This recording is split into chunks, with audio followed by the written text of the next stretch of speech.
तत्सत्। श्रीमते रामचन्द्राय नमः।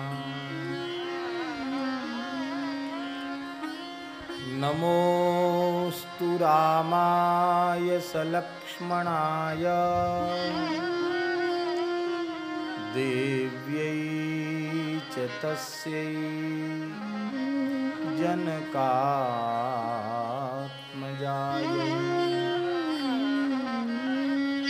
नमोस्तु रुद्रेन्द्रयमानिलेभ्यो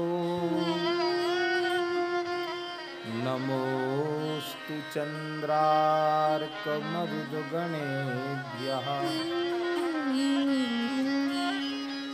रामं रामानुजं सीतां भरतं भरतानुजं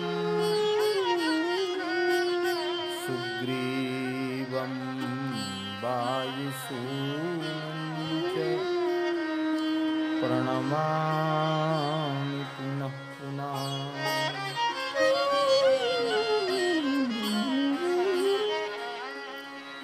अखिल भुवन जन्मस्थेम भंगादिलीले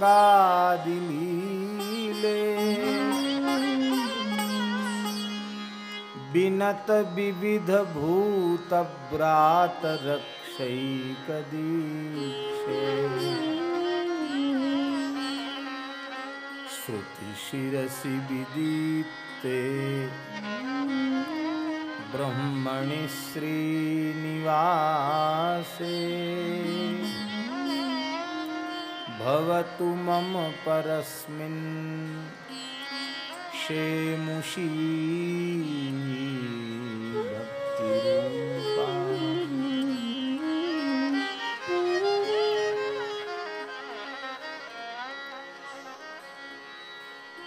कृष्णाय वासुदेवाय देवकी नंदनाय च नंदगोपकुमाराय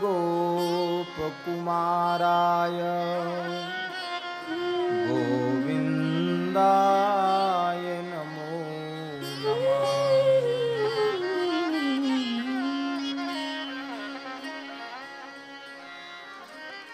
प्रहलाद नारद पराशर पुंडरीक व्यासाम्बरीश शुक शौनक भीष्मदाल्म्या रुक्मांगदार्जुन वसिष्ठ विभीषणादि एतानहं परम भागवतां नमामि। वाञ्छाकल्पतरुभ्यश्च कृपा सिन्धुभ्य एव च पतितानां पावनेभ्यो वैष्णवेभ्यो नमो नमः।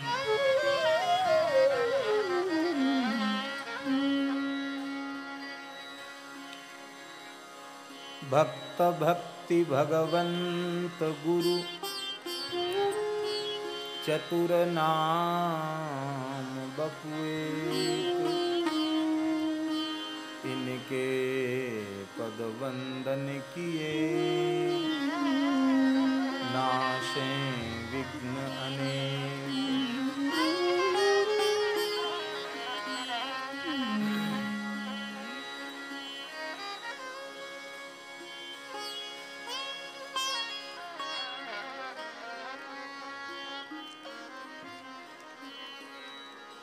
व्यासस्य पितृचरणं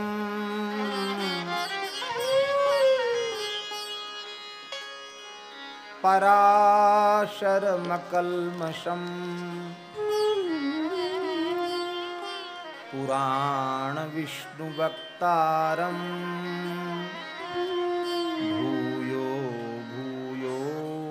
नमाम्यहम्। पुराण विष्णु श्रोतारं सर्वज्ञं तपसां निधिं श्रीमैत्रेयमहं वन्दे भक्तिप्रेमरसाप्तये। भक्तिज्ञानरसाप्तये।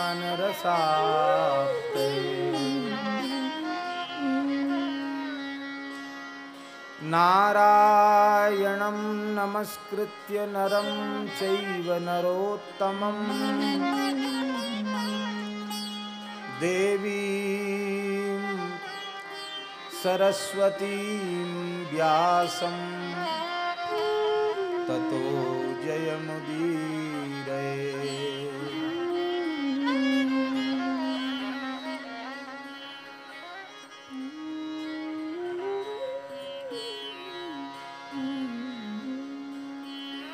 वेंकटरमण गोविंद,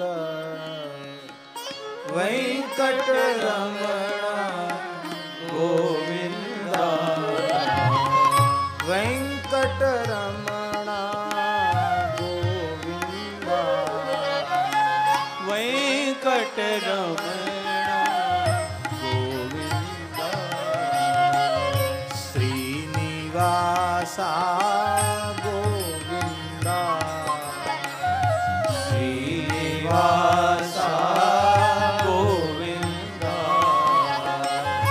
वेंकटरमण गोविंद, वेंकटरमण गोविंद। श्रीनिवासा गोविंद, श्रीनिवासा गोविंद।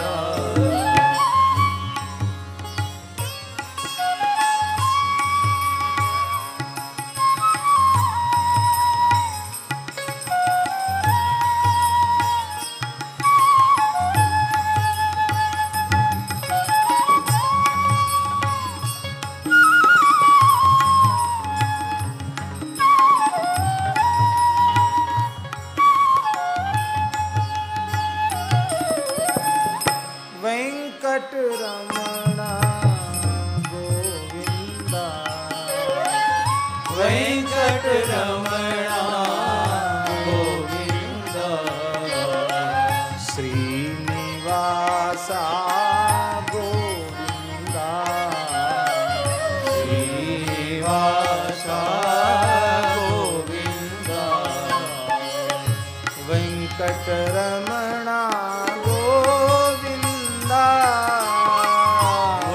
वेंकटरमण गोविंद, श्रीनिवासा गोविंद, श्रीनिवासा गोविंद। वेंकटरमण गोविंद, श्रीनिवासा वेंकटरमण गोविंद, श्रीनिवासा गोविंद।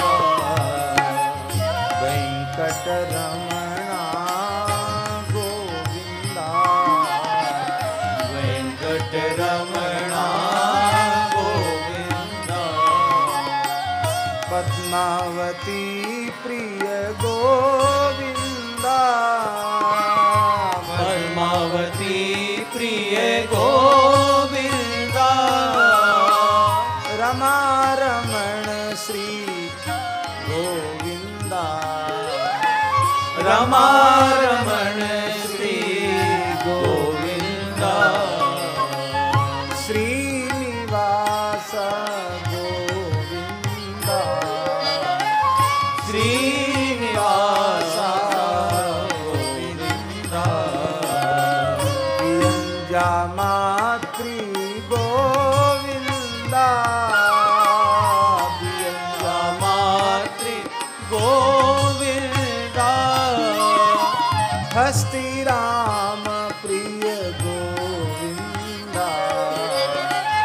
श्री राम प्रिय गोविंदा वेंकटरमणा गोविंदा वेंकटरमणा गोविंदा वेंकटरमणा गोविंदा वेंकटरमणा गोविंदा श्रीनिवास गोविंदा श्रीनिवास गोविंदा वेंकटरमणा गोविंदा वेंकटरमणा गोविंदा श्रीनिवास गोविंदा श्रीनिवास गोविंदा वेंकटरमणा गोविंदा वेंकटवास गोविंदा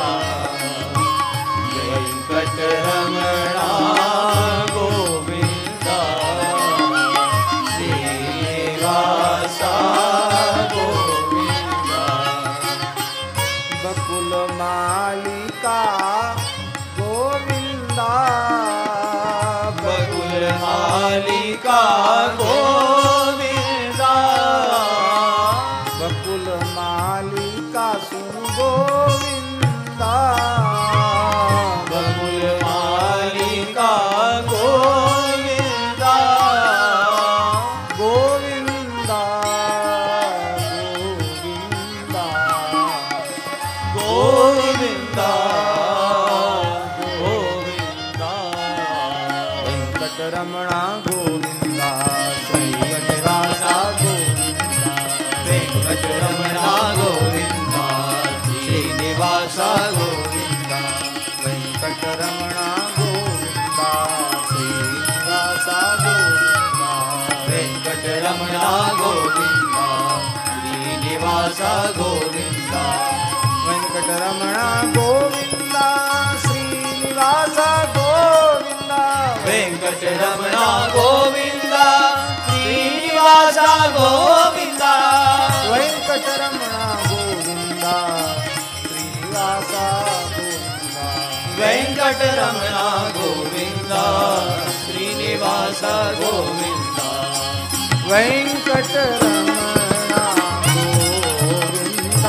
वेंकटरमणा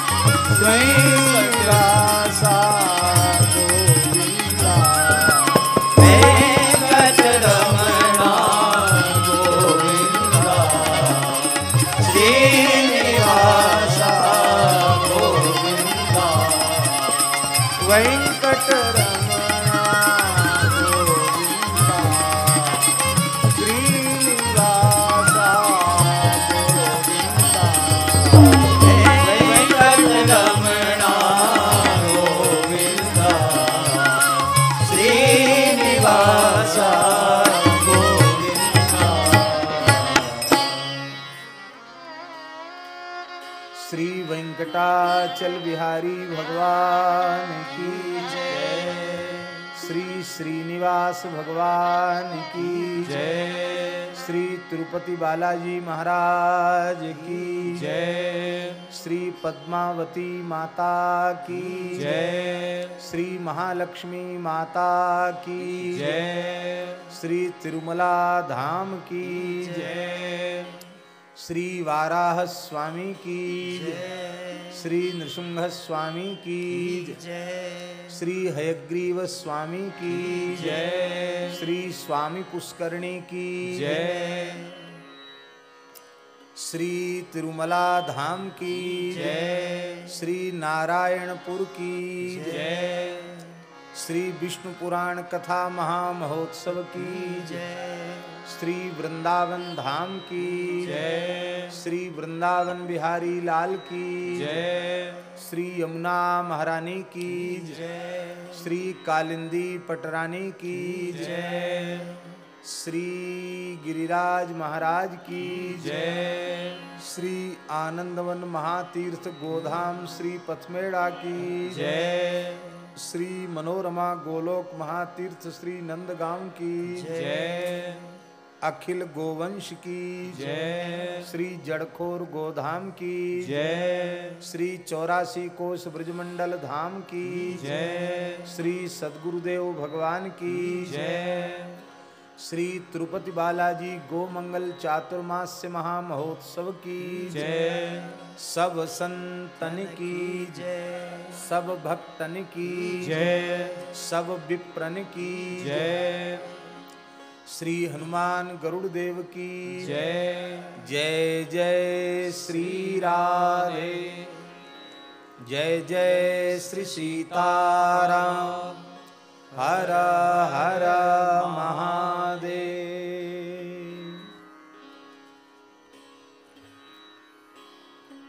हरिशरणम। अनंत कोटि ब्रह्मांड नायक सर्वेश्वर परात्पर परब्रह्म असंख्येय दिव्यानंत कल्याण गुणगण निलय निखिल हेय प्रत्यनीक भक्त वांछा कल्पतरु भक्त वत्सल शरणागत वत्सल दीन बंधु दया सिंधु कृपा सिंधु श्री वेंकटेश प्रभु की महती कृपा करुणा से श्री वेंकटाद्रि पर श्री तिरुमला धाम में श्रीनिवास भगवान की चरण सन्निधि में उनके दिव्य भव्य मंदिर के परिसर में ही स्थित इस सत्संग मंडप में पूज्य संतों की महापुरुषों की मंगलमयी सन्निधि में परम सिद्ध संत श्री हाथीराम बाबा की भावमयी सन्निधि में एवं अनेक गुप्त प्रकट ऋषि मुनि महात्मा सिद्ध महापुरुषों की भावमयी सन्निधि में परम पूज्य श्री पथमेड़ा महाराज जी के मंगलमय सानिध्य में हम आप सबको श्री विष्णु पुराण के माध्यम से मानव जीवन का सर्वोत्कृष्ट फल सत्संग सुलभ हो रहा है।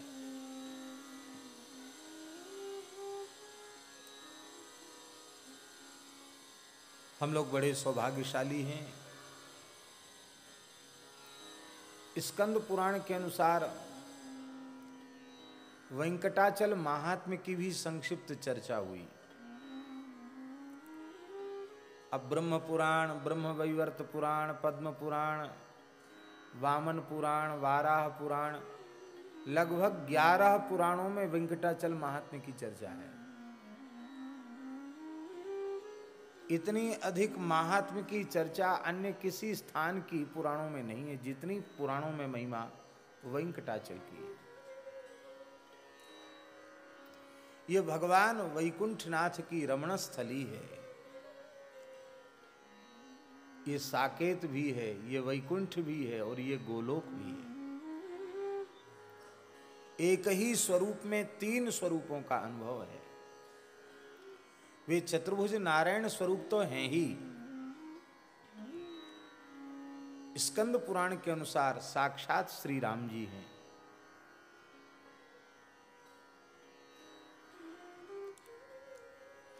और साक्षात श्री गोविंद प्रभु हैं। तो रामकृष्ण नारायण का एक स्वरूप में दर्शन तिरुमला में आकर के श्री बालाजी के रूप में रामकृष्ण नारायण का एक ही स्थान पर एक साथ दर्शन हो जाता है। ऐसे पुनीत स्थल पर विष्णु पुराण का श्रवण परम गो उपासक परम भागवत गो ऋषि स्वामी श्री दत्त शरणानंद जी की मंगलमयी सन्निधि, जिनके श्वास प्रश्वास में भी गाय समाहित है, जिनके जीवन में गोवंश के संपोषण संरक्षण के चिंतन को छोड़ करके अन्य कोई चिंतन ही जिनके मन मस्तिष्क में नहीं है, जीवन में नहीं है, ऐसे परम गो उपासक हम तो कहेंगे कि वर्तमान सदी में भगवान ने गौ माता के कार्य के लिए ही अपने नित्य गोलोक से अपना कोई सखा भेजा है धरती पर।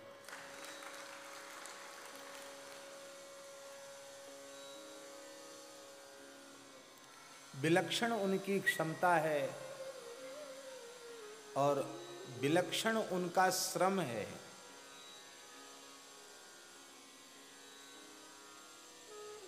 बहुत चिंतन करते हैं और ऐसे पवित्र अवसर पर, चातुर्मास्य महोत्सव के अवसर पर जिन किन्हीं भक्तों को, संतों को यहाँ आने का, रहने का अवसर प्राप्त हो रहा है, वे भी भाग्यशाली हैं। हम भी भाग्यशाली हैं कि इतने दिनों तक हमको इस पवित्र भूमि में रहने का सौभाग्य श्रीनिवास भगवान की कृपा से प्राप्त हो रहा है।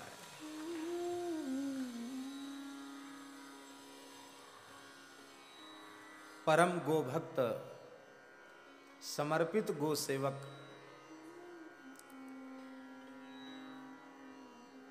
श्री तारा जी रेवतड़ा ग्रुप, ये भी निश्चित बहुत बहुत भाग्यशाली हैं। आप लोगों ने वेंकटाचल महात्म्य में सुना कि कोई भी सत्कर्म यहाँ करोड़ों गुना अधिक फलदायी हो जाता है। कोई भी सत्कर्म करोड़ों गुना अधिक फलदायी हो जाता है। ऐसी यह दिव्य अप्राकृत भूमि है, चिन्मयी भूमि है।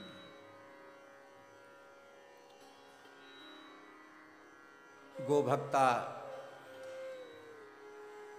गोलोकवासिनी श्रीमती राधा देवी, धर्मपत्नी गोलोकवासी श्री तारा जी, सुपुत्र सादला जी, गोलोकवासी श्री बलवंत जी, सुपुत्र तारा जी करताणी परिवार, ये संपूर्ण तारा जी ग्रुप रेवतड़ा परिवार निश्चित ही भाग्यशाली है। ऐसे पुनीत स्थल में बैठ करके विष्णु पुराण की कथा सुनने का सौभाग्य प्राप्त हो रहा है। निश्चित ही आपके पूर्वज अत्यंत प्रसन्नता का अनुभव कर रहे होंगे। भगवान श्रीनिवास बालाजी कृपा करें, ऐसे पुत्र पौत्र सबके हों जो अपने पूर्वजों की स्मृति में इतने पवित्र आयोजन किसी पवित्र क्षेत्र में जाकर के संपादित करावें।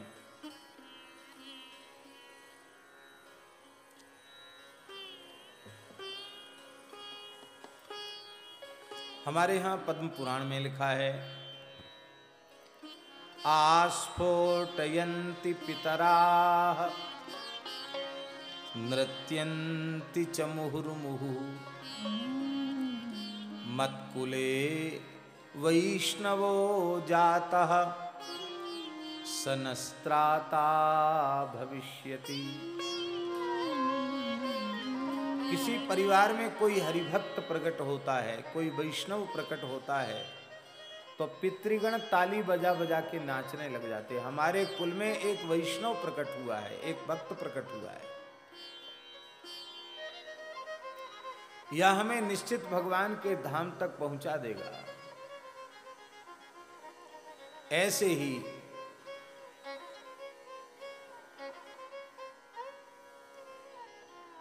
जब किसी कुल में दुष्ट दुराचारी विमुख प्राणी जन्म लेता है तो स्वर्गस्थ पितर भी रोने लग जाते हैं कि इसके पाप के परिणाम से हमें भी स्वर्ग से धकेल दिया जाएगा, हमको नरक में जाना पड़ेगा।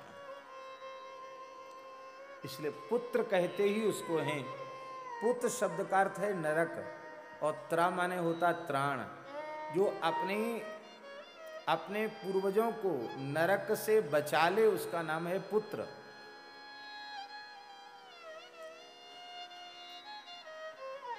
खाली किसी स्त्री पुरुष के संपर्क मात्र से जन्म लेने वाले को पुत्र नहीं कहते हैं। शास्त्रों में पुत्र की परिभाषा है। पुत्र कहते किसको है? जीवतो वाक्य करणात् क्षया हे भूरि भोजनात्।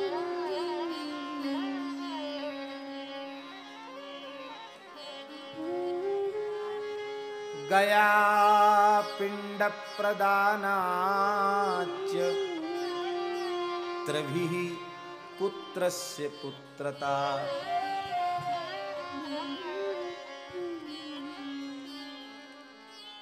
लिखने योग्य परिभाषा है।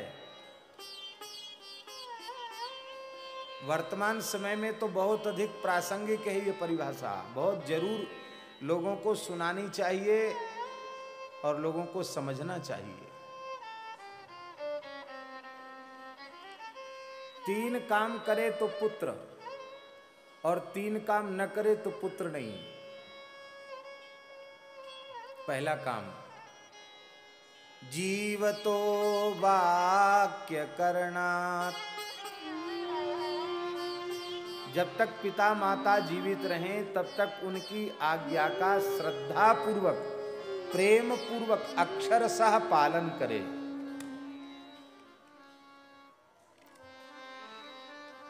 हम आपसे पूछते हैं, क्या चक्रवर्ती महाराज दशरथ ने एक बार भी अपनी वाणी से कहा कि राम जी तुम वन चले जाओ? नहीं कहा। पर मेरे पिता का दिया हुआ वचन झूठा न पड़ जाए, इसके लिए राम जी ने पिता के सत्य की, धर्म की रक्षा करने के लिए अवध राज सिंहासन को त्याग दिया। ऐसी श्रद्धा होनी चाहिए। जिस पिता ने एक दिन पूर्व घोषणा की थी कि कल पुष्य नक्षत्र है, तुम्हारा अभिषेक होगा, और अभिषेक की तिथि पर ही वन को जाना पड़ा, फिर भी उनके चित्त में अपने पिता के प्रति किंचित भी दोष बुद्धि नहीं है कि मेरे पिता ने मेरे साथ अन्याय किया। अत्यंत प्रसन्न है। प्रसन्नतां यान गताभिषेकतस्तथा न मम्ले वनवास दुःखतः। मुखाम्बुजश्री रघुनंदनस्य मे सदास्तु सा मंजुल मंगलप्रदा।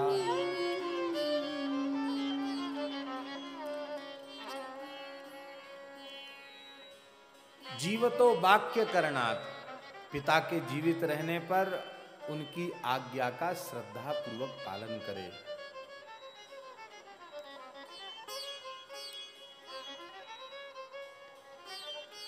जीवन भर अपने पिता की आज्ञा का श्रद्धा पूर्वक पालन करे। माता जी की आज्ञा का पालन करे।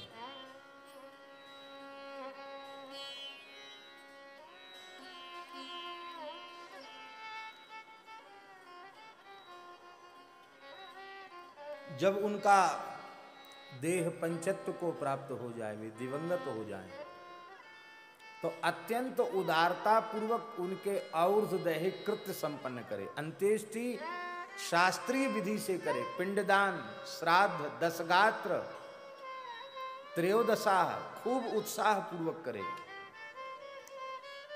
अपनी सामर्थ्य के अनुसार अधिक से अधिक लोगों को भोजन कराए, ब्राह्मणों को भोजन कराए। और इसके बाद श्रद्धा पूर्वक श्री गया धाम में जाकर के पिंडदान करे, 16 दिन का श्राद्ध करे। ये 3 काम शास्त्र की विधि से करे तो पुत्र, ये 3 काम न करे तो पुत्र कहलाने का अधिकार नहीं है। उत्तम पुत्र अथवा उत्तम शिष्य कौन है? जिसे पिता माता को, गुरु जी को आदेश न देना पड़े। उत्तमश्चिंतितं कुर्यात् पिताजी के मन में आया, गुरुजी के मन में आया, कर दिया, कहना नहीं पड़ा।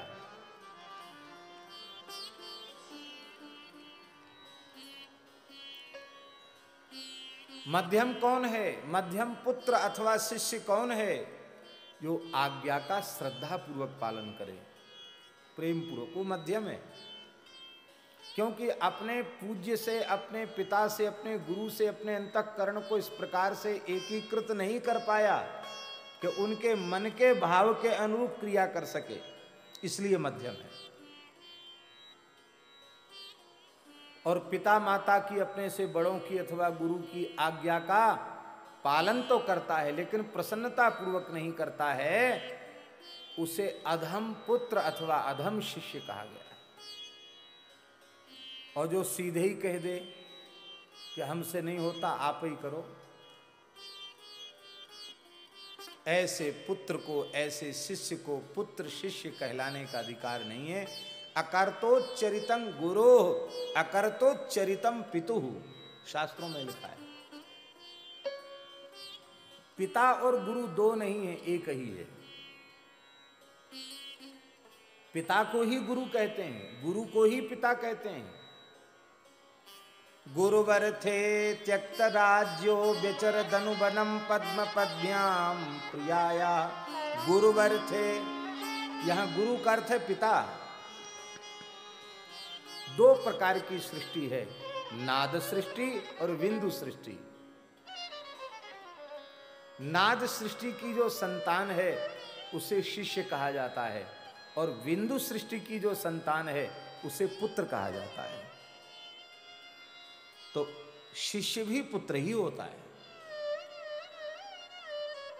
इसलिए जो परिभाषा शिष्य की है वही परिभाषा पुत्र की है, जो परिभाषा पुत्र की है वही परिभाषा शिष्य की है। तो निश्चित ही आप सब पुत्र कहलाने के अधिकारी हैं, क्योंकि अपने पूर्वजों के निमित्त इतने प्रेम से कथा श्रवण कर रहे हैं। पूज्य पथमेड़ा महाराज जी ने कहा कि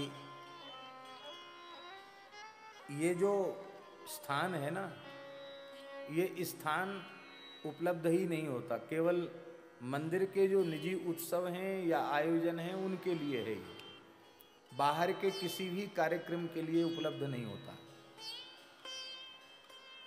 क्योंकि एक व्यवस्था है सरकारी, उसके कारण इस पूरे परिसर में सबका प्रवेश सामान्य नहीं है। लेकिन बालाजी खुद सुनना चाहते हैं तो सब व्यवस्था उन्होंने बना ली।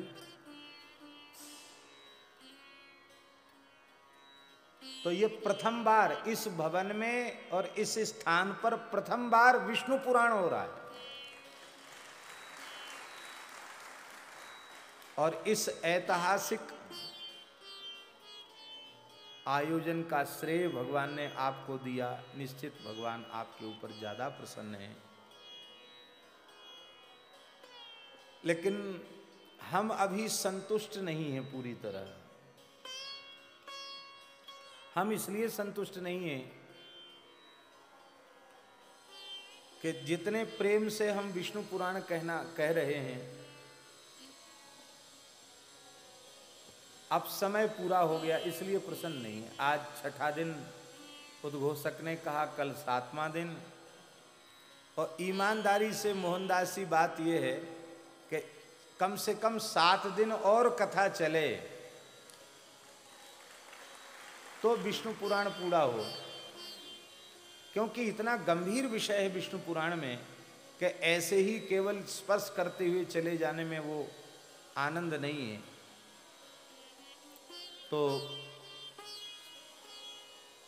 एक नियम के अनुरूप व्यास समास क्रम से आज और कल में ग्रंथ को तो पूर्ण करना ही है। फिर भगवान कभी अवसर देंगे तो फिर विष्णु पुराण कहेंगे, क्योंकि अभी विष्णु पुराण कहने में मन भरा नहीं, तृप्त नहीं। तृप्ति तो होनी भी नहीं भगवान के चरित्र से, लेकिन बहुत सुख मिला। हाँ, ये बात अवश्य है कि वेंकटाचल महात्म्य में अधिक समय सार्थक होने के कारण विष्णु पुराण की कथा को थोड़ा कम समय मिला, क्योंकि एक प्रकार से समझिए 2 पुराणों की कथा हो गई।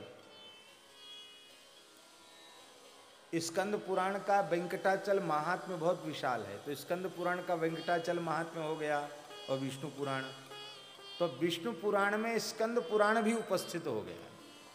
इसलिए थोड़ा सा विष्णु पुराण के कथानकों को कहने का क्रम समय जो था वो थोड़ा कम हो गया।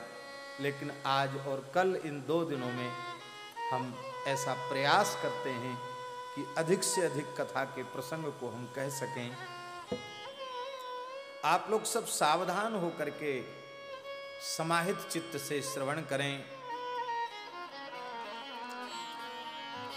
श्रीमन्नारायण नारायण नारायण, श्रीमन्नारायण नारायण नारायण, भजमन्नारायण नारायण नारायण, नारायण नारायण नारायण, श्री हरि नारायण नारायण नारायण, श्री हरि नारायण नारायण नारायण, भजमन नारायण नारायण नारायण, श्री हरि नारायण नारायण नारायण। श्री पृथु जी महाराज के चरित्र की कल तक हमने चर्चा की। पृथु जी के ही वंश में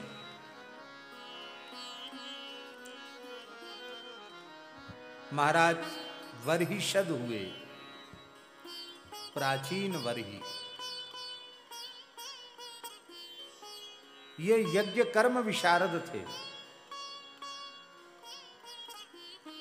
प्राचीनाग्रगा कुशास्तस्य पृथिव्यां विश्रुता मुने, प्राचीन वर्हिरभवत् ख्यातो भुवि महाबलः। जब हम देवकृत्य करते हैं तो कुशा का अग्रभाग पूर्व की ओर करते हैं, तो पूर्व की ओर है अग्रभाग जिन कुशाओं का, ऐसी कुशाओं से प्राचीन वर्ही ने सारी धरती को पाट दिया।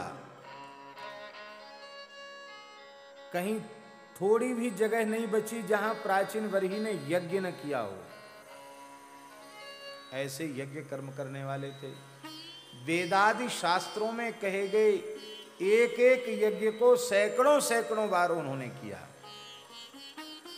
सारी धरती उनके यज्ञीय यूपों से आच्छादित हो गई, कुशाओं से पट गई धरती।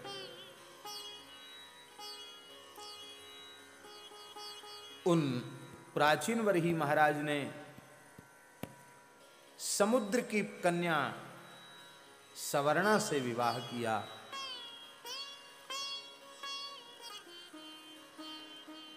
ये भगवान के रिश्तेदार लगते हैं प्राचीन वर्ही।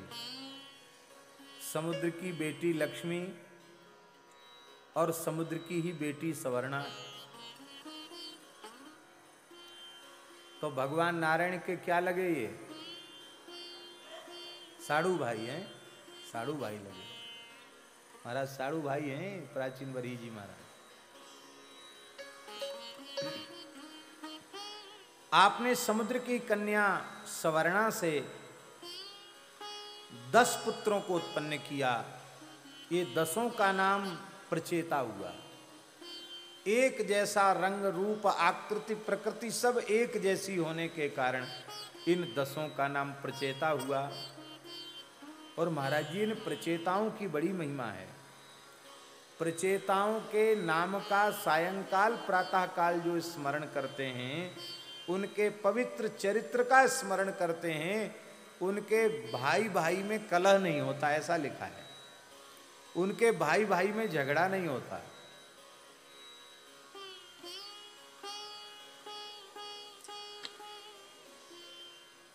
भ्रातृ प्रेम भी प्रसिद्ध है, भाई भाई का प्रेम भी प्रसिद्ध है, और भाई भाई की शत्रुता भी प्रसिद्ध है।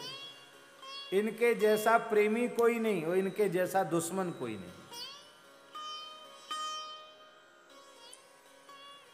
भाइयों में परस्पर कलह हो जाए, झगड़ा हो जाए, तो महाराज आपके जीवन की सारी उपलब्धियां नरक बन जाएंगी, कुछ नहीं, अशांति रहेगी।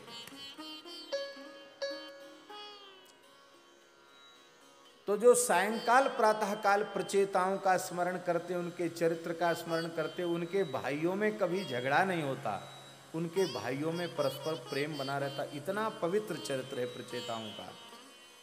देखो हैं कितने भाई, कितने भाई हैं? 10। प्रचेता 10 भाई हैं। आप तो 5 हैं, पर प्रचेता 10 भाई हैं। प्रचेता 10 भाई हैं, पर उन 10 भाइयों का नाम प्रचेता है। देखो विचित्र बात है कि नहीं? उन 10 भाइयों का नाम प्रचेता है। 10 का 10 नाम नहीं है। शरीर 10 हैं, पर रंग एक है, रूप एक है, स्वभाव एक है, आकृति एक जैसी है, एक बाल के बराबर भी अंतर नहीं है। इसलिए यह भी नहीं कहा जा सकता कि 1 नंबर प्रचेता, 2 नंबर प्रचेता, 3 नंबर प्रचेता, ये भी नहीं।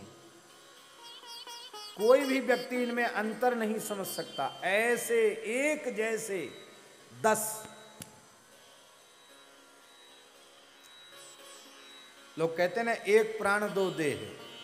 ये 1 प्राण 2 देह नहीं, ये 1 प्राण 10 देह। ये 1 प्राण 10 देह के समान थे। ये संदेश है भारतीय संस्कृति के द्वारा। भाई भाई में प्रेम कैसा हो? प्रचेताओं का हो। भाई हैं 10, पर उनका प्राण है 1। ऐसे ही हम चाहे 2 भाई हों या 5 भाई हों या 10 भाई हों, लेकिन हमारे में प्रेम ऐसा होना चाहिए मानो हम सबके शरीर अलग अलग हैं, पर हमारा प्राण एक है। ऐसा जिस घर में होगा वो गृहस्थाश्रम धन्य हो जाएगा। धन्यो गृहस्थाश्रम।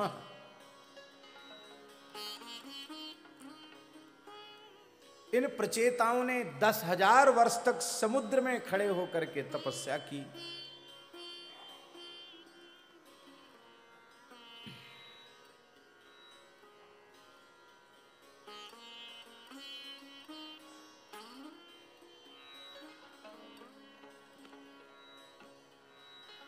बड़ी कठोर तपस्या की।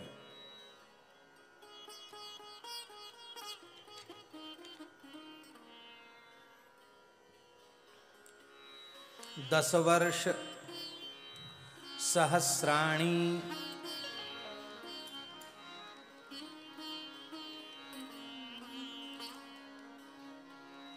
न्यस्तचित्ता जगत्पतौ नारायणे मुनिश्रेष्ठ सर्वलोकपरायणे। ऐसी तपस्या की कि न्यस्त चित्ता जगतपतौ, जगतपति में अपने चित्त को न्यस्त माने रख दिया, भगवान में चित्त को लगा दिया।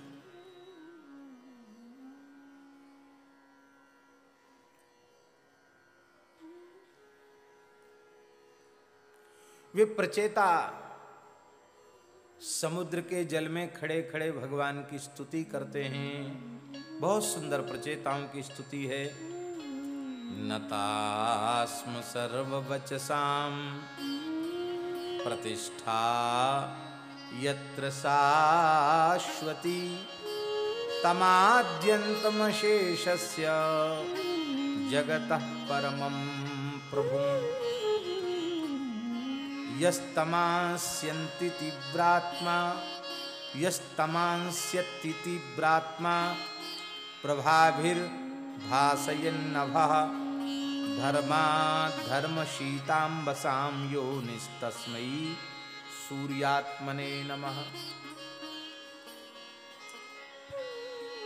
हे सूर्यात्मा, नारायण आपको नमस्कार है। हे भूम्यात्मा, धरती की आत्मा, हे प्रभु, सूर्य के भी अंतर्यामी आप हैं, धरती के भी अंतर्यामी आत्मा आप हैं, सभी प्राणियों के अंतर्यामी आप हैं,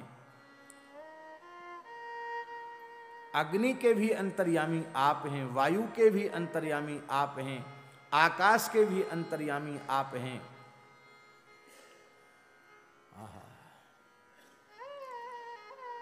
शब्द के भी स्वरूप आप ही हैं, अर्थबोध भी आप ही हैं।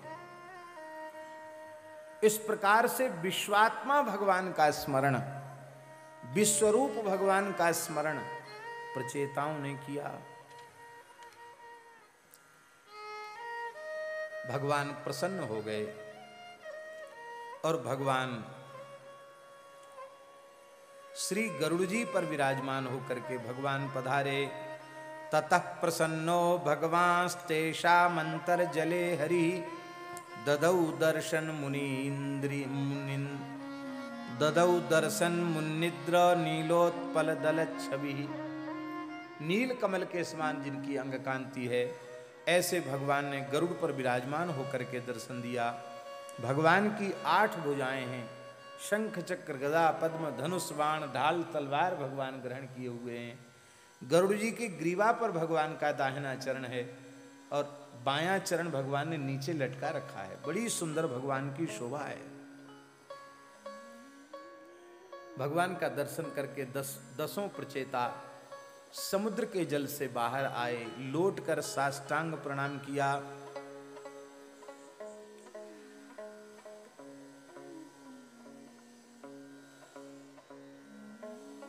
भगवान ने उन्हें प्रजावृद्धि का आशीर्वाद दिया, तुम प्रजापतित्व को प्राप्त करोगे। भगवान कृपा करके प्रचेताओं पर अंतर्धान हो गए। इन प्रचेताओं की भक्ति से भगवान इतने प्रसन्न हुए कि इनको देखकर भगवान का हृदय भर आया। बहुत द्रवित हो गया भगवान का हृदय, पिघल गया भगवान का हृदय। तो पिघली हुई चीज बहने लग जाती है। भगवान जब द्रवित हुए तो भगवान के नेत्रों से जल बहने लग गया और उस जल को भगवान गरुड़ जी से उतरे थे ना, तो अपना एक चरण का अंगूठा भगवान ने धरती पर लगाया था। वो अंगूठा लगाने से एक सरोवर बन गया, गड्ढा बन गया और उसी समय भगवान के नेत्रों के जल से वह भर गया। उसी पवित्र तीर्थ का नाम है श्री नारायण सरोवर। भगवान पिघलकर सरोवर के रूप में हो गए, भगवान के नेत्रों का जल। महाराज जी, नारायण सरोवर के महात्म्य में लिखा हुआ है कि संपूर्ण त्रिदेव, लोकपाल, दिक्पाल, 33 करोड़ देवताओं के सहित समस्त ऋषि मुनि महात्मा त्रिकाल संध्या करने नारायण सरोवर पर ही जाते। प्रातः संध्या सब वहीं करते, मध्याह्न संध्या सब वहीं करते, सायं संध्या सब वहीं करते। इतना पवित्र तीर्थ है नारायण सरोवर। नारायण सरोवर प्रकट हो गया।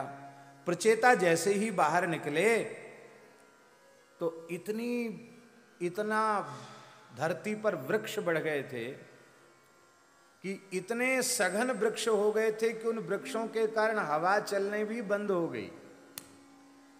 हाहाकार मच गया, लोगों को चलने फिरने घूमने का अवकाश ही नहीं रहा। प्रचेताओं के मुख से तप की अग्नि निकली और अग्नि के साथ वायु भी उनके मुख से निकली और वायु ने वृक्षों को सुखा दिया और अग्नि ने जलाना आरंभ किया। ओ भयंकर आग लग गई। लगभग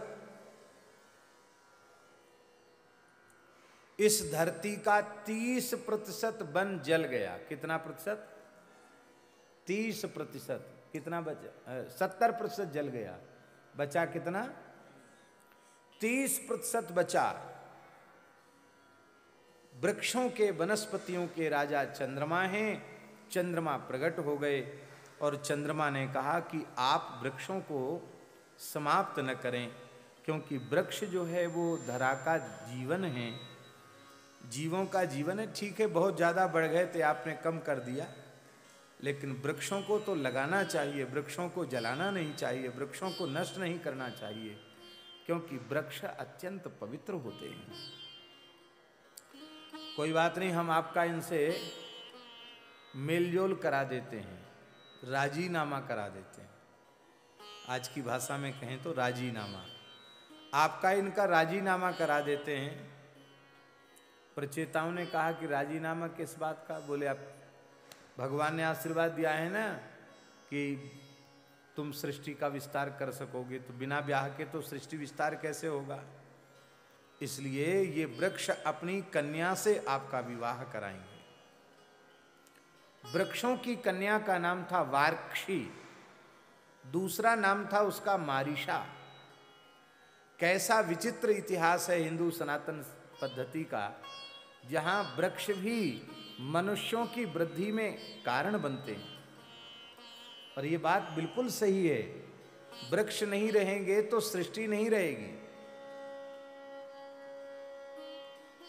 ऑक्सीजन तो सबको चाहिए कि नहीं चाहिए, पवित्र वायु तो सबको चाहिए कि नहीं चाहिए, और बिना वृक्षों को वह हमें कैसे प्राप्त हो सकती? नहीं प्राप्त हो सकती। प्रचेताओं ने पूछा, महाराज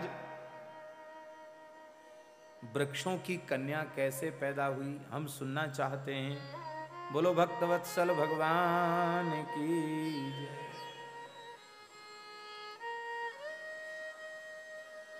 चंद्रमा ने कथा सुनाई। कंडू नाम के ऋषि बड़े तपस्वी ऋषि थे। गोमती नदी के तट पर वे तप किया करते थे। उनकी कठोर तपस्या को देख करके देवराज इंद्र को भय हो गया कि कहीं ये महात्मा हमारे स्वर्ग पर कब्जा न कर लें। तो इंद्र के पास, बेचारे के पास हथियार और है ही क्या, प्रमलोचा नाम की अप्सरा को इंद्र ने भेज दिया।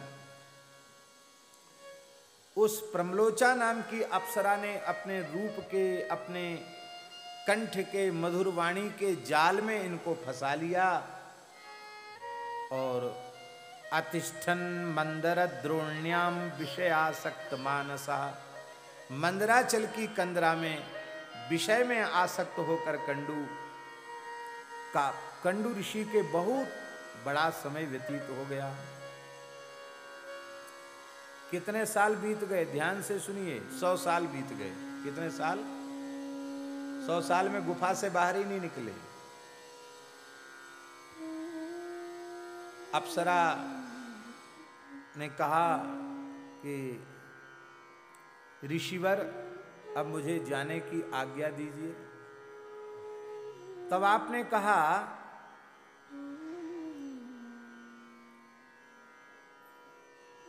उक्तस्तथेति सपुनस्थीयतामित्यभासत। अभी तो आई थी और जाने को कहती हो, अरे अभी कुछ दिन और ठहर जाओ। वो डर के मारे कहीं महात्मा शाप न दे दें, इस डर के मारे कुछ नहीं बोली, ठहर गई। 100 साल फिर बीत गए, 200 साल हो गए। 200 साल के बाद फिर उसने कहा कि भगवान हमें आज्ञा दें, मैं जाना चाहती हूं। तब आपने फिर कहा कि अरे अभी तो आई थी और कहती मैं जाऊंगी, क्यों जाएगी, रह जाएंगी। डर के मारे फिर नहीं बोली। क्यों नहीं बोली? बोले तस्य साप भयाद भीता दाक्षिण्येन च दक्षिणा। वो दक्षिणा नायिका थी। दक्षिणा नायिका जानते हैं किसको कहते हैं? साहित्य शास्त्र के अनुसार दक्षिणा नायिका उसे कहते हैं जो या गौरवम भयम प्रेमम सद्भावम पूर्व नायके न मुंचन्त्यन्य सक्तापि सा ज्ञेया दक्षिणा बुधई। जो गौरव के कारण, भय के कारण, प्रेम के कारण, सद्भाव के कारण नायक को छोड़ न पावे, अपने पूर्व नायक का स्मरण करते हुए भी इस नायक का त्याग न कर पावे, भय के कारण, सद्भाव के कारण, अथवा प्रेम के कारण, अथवा संकोच के कारण, उसको दक्षिणा नायिका कहा गया। आप लोग कहेंगे इसका पूर्व नायक कौन है? पूर्व नायक तो इंद्र ही है। तो बार बार इंद्र के पास जाना चाहती है, लेकिन ये रोक लेते हैं, नहीं जा पाती है। एक दिन की बात है,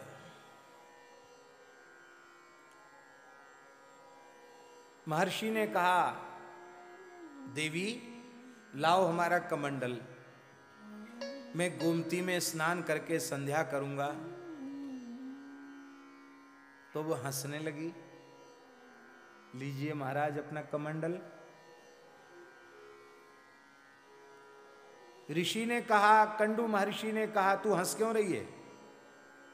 सच्ची सच्ची बात बता। तो उसने हाथ जोड़कर कहा, महाराज नाराज न हो तो कहूं। कहो। का संध्या आज ही आई है, इतने दिनों के बाद। संध्या तो 3 बार आती है, प्रातः संध्या, मध्याह्न संध्या, सायं संध्या। तो क्या आज ही संध्या आई है? बोले नहीं, तो प्रातः संध्या हमने की थी और मध्याह्न संध्या में बैठा था तब तू आई थी। अब सायं संध्या का समय है, तुम्हें क्या कुछ घंटे ही तो बीते हैं। ब्रह्मलोचा ने कहा, महाराज श्राप न दो तो मैं सही सही बताऊं, आपको सैकड़ों वर्ष व्यतीत हो गए हैं, तू झूठ बोलती है। बोले महाराज आप संध्या के लिए जा रहे हैं और आप जैसे तपस्वी ऋषि से मैं झूठ बोलूंगी? मैं झूठ नहीं बोल सकती। तब आपको विश्वास हुआ। बोले तू गणना करके बता कितने दिन हो गए तुझे यहां आए। प्रमलोचो वाच सप्तोत्तरण्यतीतानि नववर्ष शतानि ते मासाश्च षट् तथैवान्यत् समतीतम दिनत्रयम्। वो बोली, महाराज 907 वर्ष 6 महीना और 3 दिन हो गया। कितना? 907 वर्ष 6 महीना और 3 दिन, इतना समय बीत गया। और ऋषि कह रहे थे कि अभी तो मध्याह्न संध्या के समय तुम आई थी और अब तो संध्या, सायं संध्या का समय है। ऐसे लगा महर्षि को मानो आधा दिन बीता हो और 900 वर्ष 6 महीना और 3 दिन का समय बीत गया था। इतना सुनते ही महर्षि कंडु क्रोध से तिलमिला उठे और उन्होंने कहा है, धिक्कार है दुष्टा, तुझे धिक्कार है। तू इंद्र का काम बनाने के लिए आई थी और इंद्र का काम बना दिया, किंतु मैं क्रोध आने पर भी तुझे शाप नहीं दे सकता, क्योंकि गलती तेरी नहीं है, गलती तो मेरे जैसे अजितेंद्री की ही है। ये है महात्मा का स्वभाव, ऋषि का स्वभाव। सज्जन कौन है?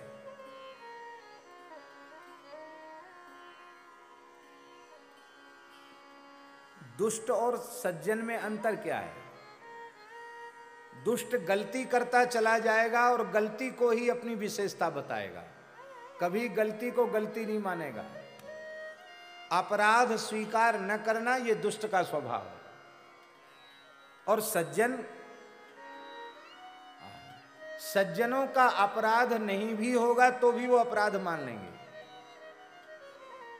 अपराध नहीं है, पर सज्जन पुरुष कहेगा यह सब मोर पाप परिणामों। राम जी के वनवास में भरत जी की इतनी भी कमी थी क्या? दूर दूर तक कहीं भरत जी का अभिमत था कि राम जी वन चले जाएं?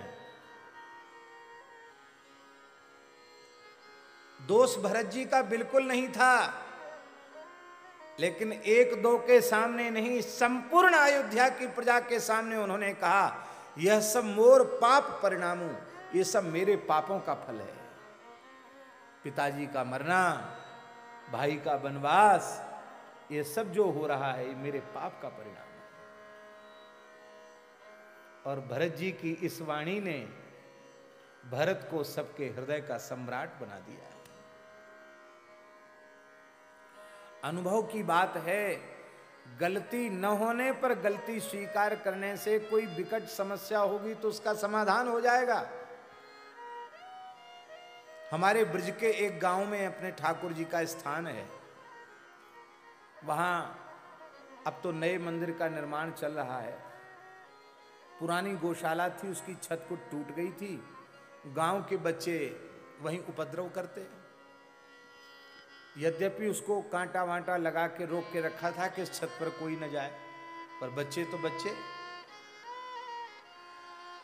वो भी हमारे नटखट ब्रज के ठाकुर जी की भूमि के बच्चे।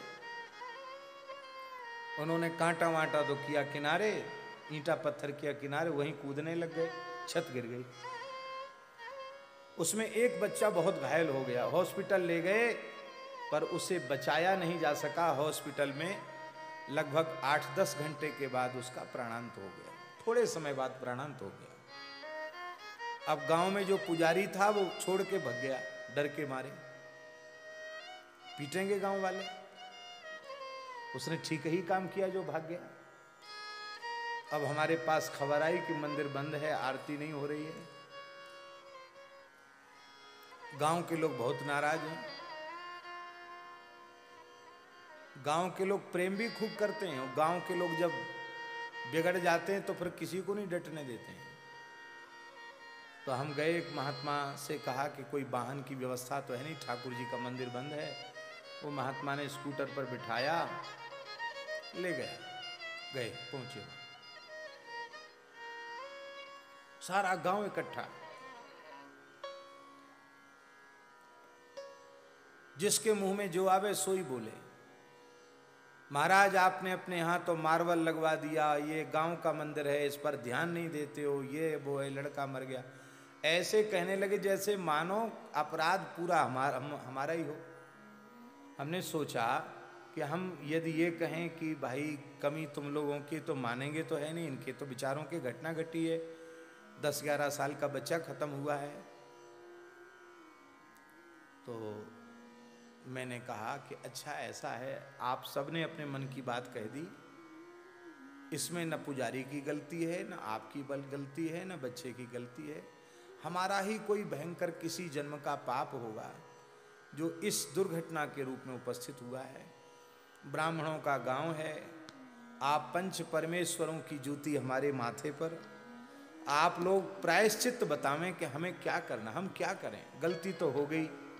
अब आप लोग प्रायश्चित बतावें, हम आपकी ज्योति अपने सिर पे रखते हैं। इतना कहते ही सबका क्रोध ठंडा, सब रोने लग गए। बोले महाराज ऐसा मत कहो, अब तो पीढ़ियों की पीढ़ी इस स्थान की शिष्य है, आप क्या बोलते हैं, ऐसा मत करो। क्या करे? बोले महाराज कथा हो जाए, भंडारा हो जाए, कुछ कीर्तन हो। उनका ये तो हो जाएगा, उत्सव हो गया। हम सफाई देते कि हमारी गलती नहीं, हम तो वहां थे ही नहीं, हमारी गलती किस बात की, तो क्या समाधान होता? नहीं होता। अपराध न होने पर अपराध स्वीकार करना साधुता, सज्जनता। और अपराध करते चले जाना, अपराध न स्वीकार करना, ये असाधुता, असज्जनता, दुष्टता।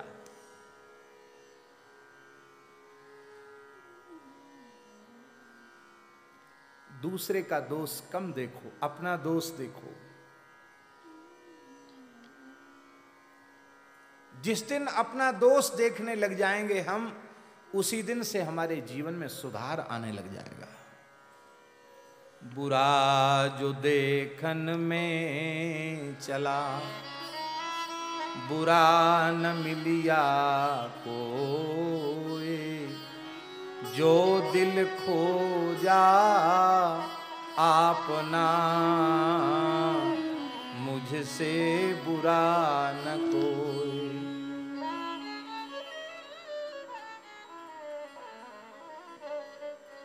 कंडू ऋषि ने कहा,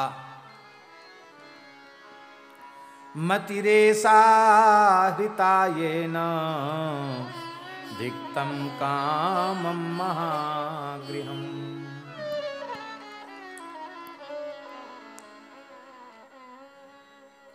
कितने ग्रह हैं पंडित जी, कितने ग्रह हैं? 9 ग्रह हैं कि नहीं?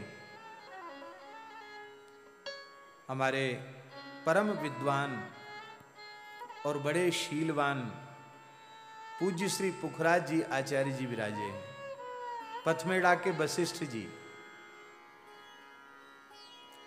परम विद्वान और बड़े शीलवान हैं। नवग्रही है ना, पर कुछ लोग कहते हैं जामाता दसमो गृह। नवग्रह तो है ही है, जमाई 10वां ग्रह है।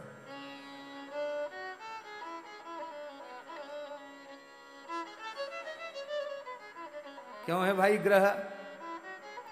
वो ग्रहणाति, ग्रहणाति, वो जीवन भर लेता है इसलिए ग्रह है।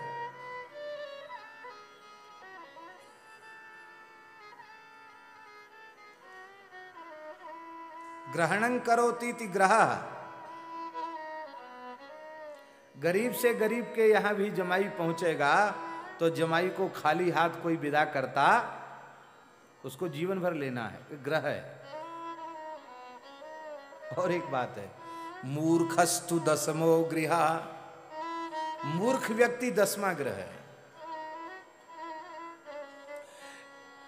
ये शनि की 7.5 है और ये अमुक ग्रह की इतने वर्ष की दशा है, अमुक वर्ग की वक्री है, ये सब उतर जाएंगी समय से आने पर मूर्ख रूपी ग्रह किसी को लग जाए तो वो दशा कभी उतरती नहीं। जीवन भर उस दशा का कष्ट झेलना पड़ेगा। मूर्खस्तु दसमो गृह। अब और ऊंची बात कहने जा रहे हैं इसलिए भूमिका बनानी पड़ी। महर्षि कंडू कह रहे हैं कि इस ब्रह्मांड में, इस विश्व में, ब्रह्मांड में काम विकार के जैसा कोई ग्रह नहीं है। ग्रह सबसे भारी ग्रह काम है। मतिरेसा हृता ये न धिक्तम कामम महागृहम। कामरूपी महाग्रह को धिक्कार है जिस कामरूपी ग्रह ने मेरे जैसे तपस्वी वेदज्ञ ऋषि की बुद्धि को भी हर लिया, ग्रस लिया। ये सबसे बड़ा ग्रह है काम।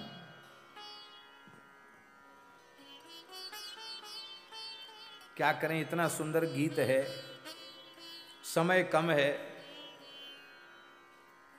महात्मा कंडू कह रहे हैं कि यह काम रूपी ग्रह, इस काम रूपी ग्रह की प्रवृत्ति कैसे होती है, बहुत ध्यान से सुने। काम रूपी ग्रह नारी के संग से ही प्रवृत्त होता है।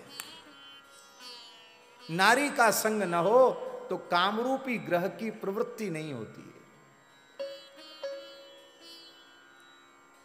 जप तप नेम जलाशय झारी, हुई ग्रीष्म सोखे सब नारी। जप तप नेम जलाशय झारी, हुई ग्रीष्म सोखे सब नारी।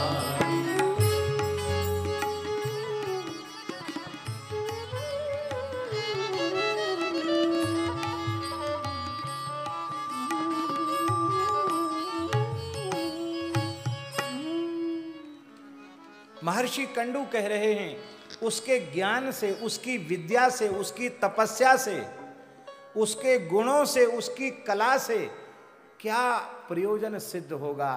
स्त्रीभिर्यस्य मनोहृतम, जिसके चित्त वित्त की चोरी स्त्रियों ने कर ली है, उसके सारे गुण व्यर्थ हैं, उसकी तपस्या व्यर्थ है, उसका ज्ञान व्यर्थ है। मैं कितना बड़ा वेदज्ञ ब्राह्मण, कठोर व्रतों को करने वाला, और इन दुष्ट इंद्रियों ने मुझे नरक के रास्ते पे पहुंचा दिया।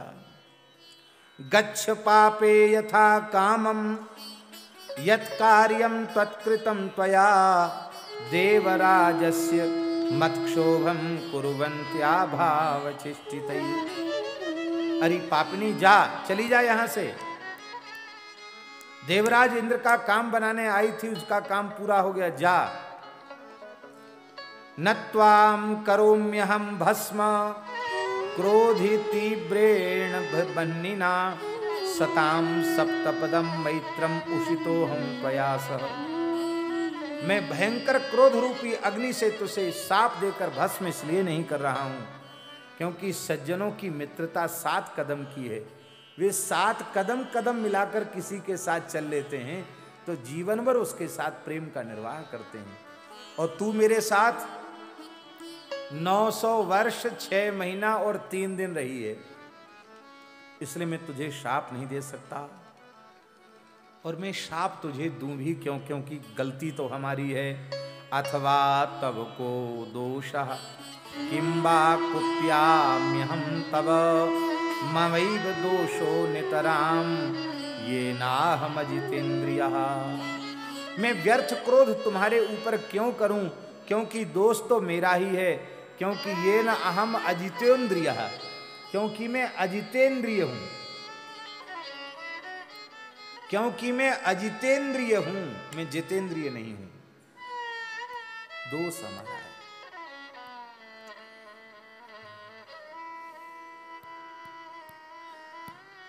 ये कथाएं क्यों कही जा रही हैं? एक महान भूवैकुंठ में बैठकर इन कथाओं को कहने का प्रयोजन क्या है? प्रयोजन कई हैं। एक प्रयोजन यह है कि चाहे जितने तपस्वी हो, चाहे जितने भजनानंदी हो, चाहे जितने विद्वान हो, चाहे जितने ज्ञानी ध्यानी योगी और सिद्ध हो, पर कभी अपनी साधना पर, अपने ज्ञान पर, अपने तप पर, अपनी समाधि पर अहंकार नहीं करना। हम क्या हैं? इतने बड़े बड़े ऋषियों का भगवान की माया ने बंटा ढार कर दिया। मम माया दुरत्यया, तो हम किस खेत की मूली हैं? इसलिए हम कठोर साधन करते हुए भी अत्यंत विनम्र भाव से अपने जीवन का यापन करें। हमारे या आपके जीवन में या अन्य किसी के भी जीवन में कोई विशेषता है तो वो किसकी विशेषता है? दास की टूटी फूटी समझ के अनुसार ये विशेषता सर्व समर्थ श्री सद्गुरुदेव भगवान की है।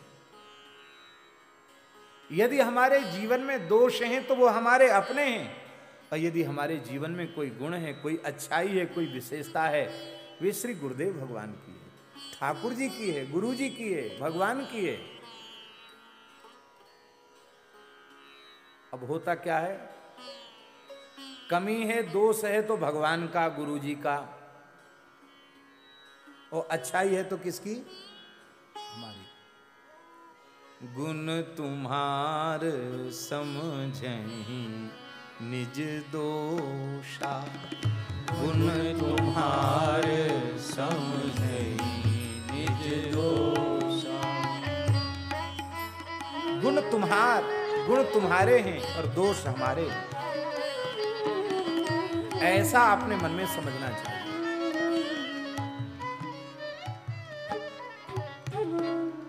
एक महात्मा थे, बड़े भजनानंदी संत थे, अहर्निश भजन करते थे। हरिता जी किमपि प्रयोजन नहीं, भगवान को छोड़ के दूसरा कोई काम ही नहीं था। 24 घंटे में थोड़ा समय सायंकाल का 4 से 5 बजे का समय रहता था, उसमें लोग उनसे आ सकते थे, मिल सकते थे। तब तक वे अपनी पर्ण कुटी में रह करके भजन करते थे।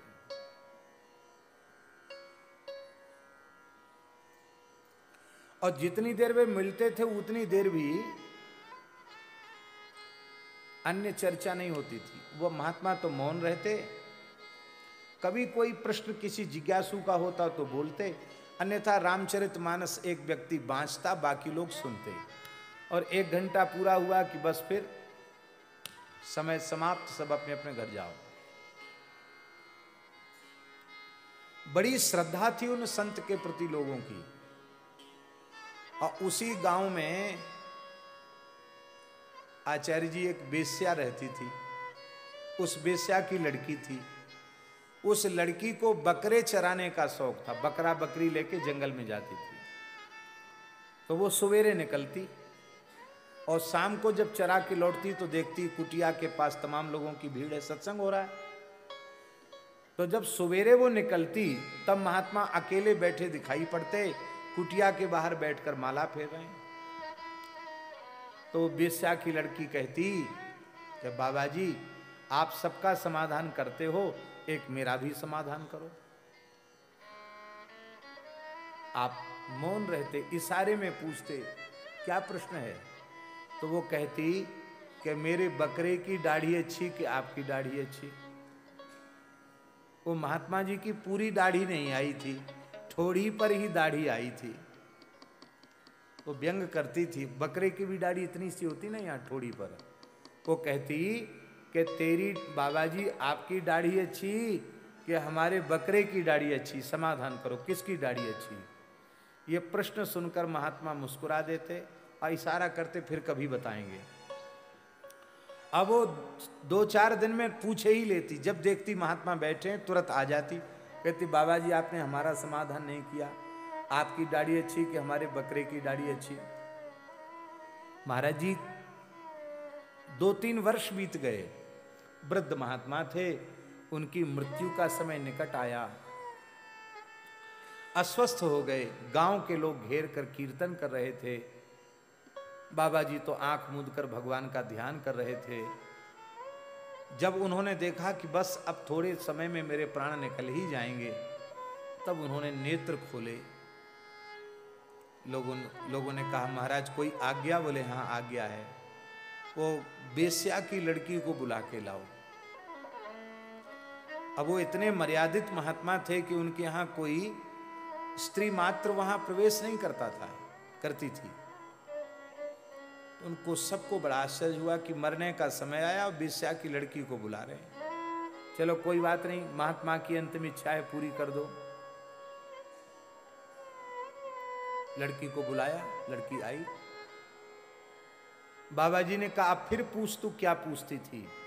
बोले बाबा जी प्रश्न मेरा वही है कि आपकी दाढ़ी अच्छी कि मेरे बकरे की दाढ़ी अच्छी। महात्मा ने कहा बेटी अब मैं उत्तर देने जा रहा हूं, कान खोलकर सुन। तेरे कामी लोलुप पामर पशु बकरे से मेरी दाढ़ी लाख करोड़ गुनी अच्छी है। जो काली दाढ़ी लेकर आया था, अब उज्जवल दाढ़ी लेकर राम जी के चरणों में जा रहा हूं। इसमें किसी भी प्रकार का विकार का, काम का, क्रोध का दाग इसमें नहीं लगा है। वेदाग दाढ़ी लेकर के जा रहा हूं। साक्षात राम जी सामने खड़े हैं, विमान लेकर के अब मैं जा रहा हूं। उस लड़की ने कहा कि बाबा जी ये उत्तर तो आप पहले भी दे सकते थे, आज इस अवसर की प्रतीक्षा आपने क्यों की? उसने कहा, महात्मा ने कहा बेटी भगवान की माया इतनी प्रचंड है कि किसी भी साधक को मृत्यु के अंतिम क्षण तक भी अपने पर भरोसा नहीं करना चाहिए। अपने पर भरोसा करेगा डूब जाएगा। सावधानी जवानी की सावधानी नहीं, बचपन की सावधानी नहीं, सावधानी बुढ़ापे तक रखनी है, मृत्यु के अंतिम क्षण तक रखनी है सावधानी। बहुत ध्यान से सुने। ये माताएं, ये जगन माता हैं। चाहे जितना बड़ा महात्मा हो, इनके गर्भ से ही आया है। इनका दूध पीकर उसके प्राण बचे हैं। त्रिदंडधारी, एक दंडधारी अथवा त्रिदंडधारी सन्यासी का भी कर्तव्य है जन्मदात्री माता को दंड के सहित प्रणाम करे। माता का पद बहुत ऊंचा है। नारी देह की निंदा नहीं है, नारी की निंदा नहीं है, ये माता है। विद्या समस्तास्तव देवी भेदाः स्त्रियः समस्ता सकला जगत्सु। त्वयैकया पूरित मंबई तत्काते स्तुति स्तव्य परापरोक्ति।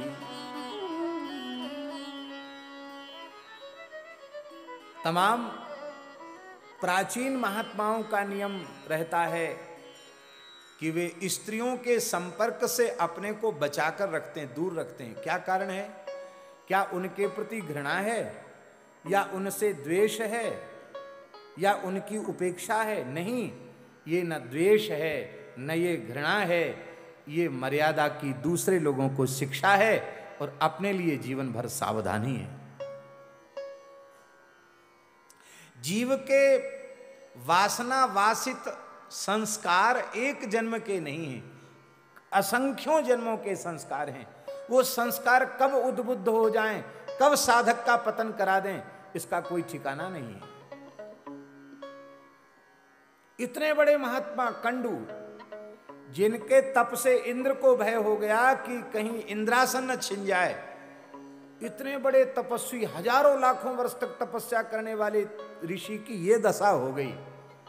ये कथा इसलिए है कि यदि हम ईमानदारी से भगवान की ओर बढ़ना चाहते हैं तो हम अपने जीवन को मर्यादित बनावें, हम अपने जीवन को सावधान बनावें। विरक्त साधु, ब्रह्मचारी अथवा विरक्त, चतुर्थाश्रमी सन्यासी, विरक्त साधु अथवा ब्रह्मचारी, इनका कर्तव्य है आजीवन नारी मात्र के संपर्क का त्याग करें और संसार की सभी नारी मात्र में माता का दर्शन करे, जगदम्बा का दर्शन करे, भगवती दुर्गा का दर्शन करे।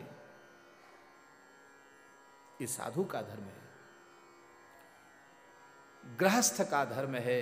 वह अपनी अधिकृता पत्नी के अतिरिक्त संसार की किसी भी नारी के प्रति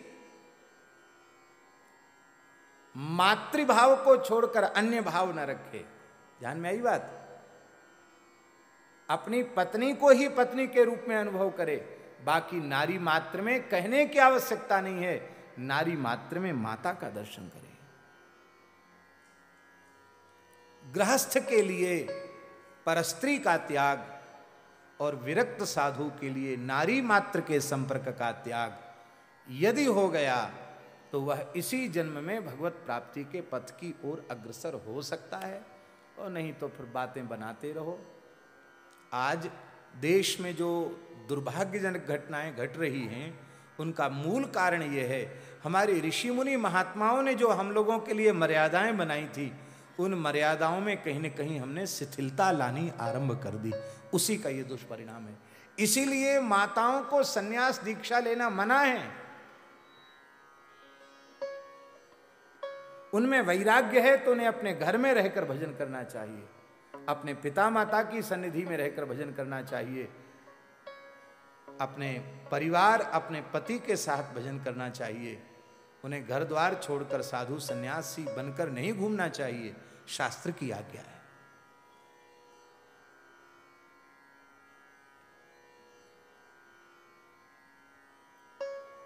मलुकदास जी महाराज कह रहे हैं, नारी नाहि निहारिये करे नयन की चोट,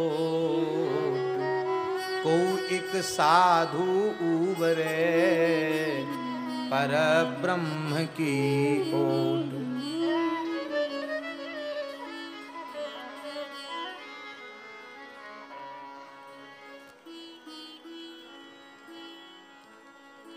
नारी घोटी अमल की, अमली सब संसार, को एक साधु ऐसा ना मिला, जो संग उतरा हो पार।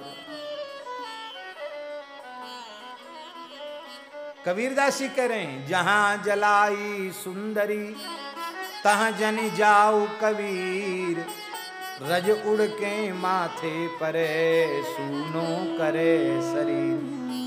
ये निंदा में तात्पर्य नहीं है, साधक सावधान, साधकों को सावधान करने के लिए। महाराज जी, गृहस्थ के लिए हम बता रहे हैं मात्रा स्वस्रा दुहित्रा वा न विविक्ता सनो भवेत बलवान इंद्रिय ग्रामो विद्वान समपि कर सती। अपनी जन्मदात्री मां ही क्यों ना हो, अपनी जाई बेटी ही क्यों ना हो,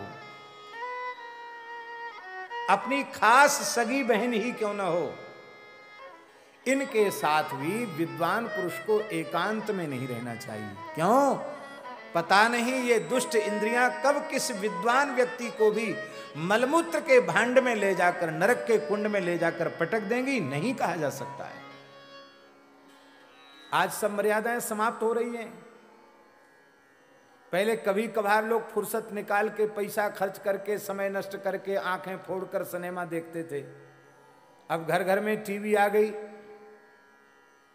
अब एक और यंत्र आ गया, मोबाइल।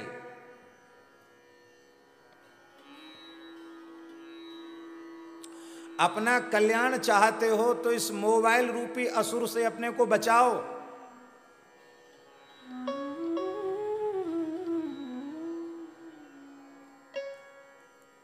जितना कम से कम हो सके मोबाइल का उतना प्रयोग करो।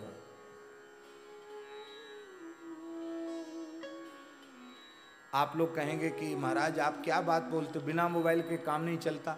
हम आपके सामने बैठे, हमारा काम चल रहा है कि नहीं चल रहा है? अच्छा एक बात बताओ, मोबाइल कितने साल से चला? उस समय सब मर गए थे बिना मोबाइल के।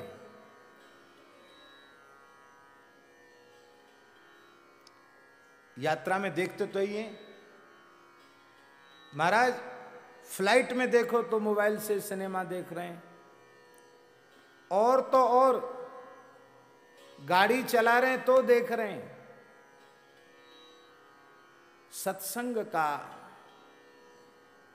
अमृत हम अपने लिए नहीं परोस रहे हैं, कुसंग का विष अपने लिए परोस रहे हैं। अब फिर कल्याण चाहते हैं अपना, कैसे होगा भाई कल्याण? हमने देखा है महाराज, कथा में बैठकर लोग मोबाइल चलाते हैं, व्हाट्सएप चलाते हैं।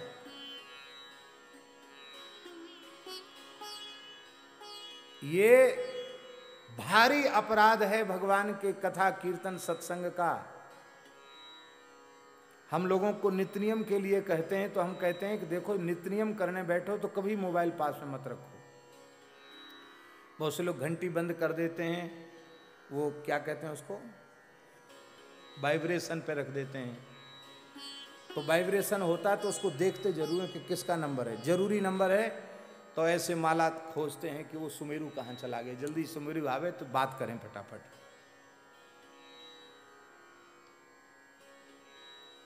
घंटा भर, 1.5 घंटा, 2 घंटा, जितनी देर आप पूजा पाठ करते हो, इस प्रपंच को दूर कर दो। आग लगे, पानी बरसे, प्रलय हो, कोई प्रयोजन नहीं। उतनी देर के लिए ईमानदारी से, अरे हमारी बात मान लो, हम हाथ जोड़कर प्रार्थना कर रहे हैं आपसे। आधा घंटे यदि ठाकुर जी से आपकी लौ लग गई, उसका नशा 23.5 घंटे आपके ऊपर चढ़ा रहेगा। उसका नशा आधा घंटा ठीक से भजन कर लो, आधा घंटे भजन का नशा 23.5 घंटे तक चढ़ा रहेगा। करो तो सही ईमानदारी से भजन।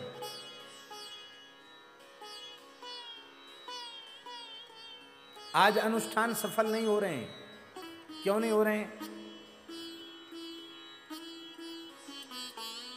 गायत्री का अनुष्ठान, महामृत्युंजय का अनुष्ठान, अमुक का पाठ, अमुक का जप, क्यों? क्योंकि जप करता, पाठ करता मोबाइल चला रहे हैं।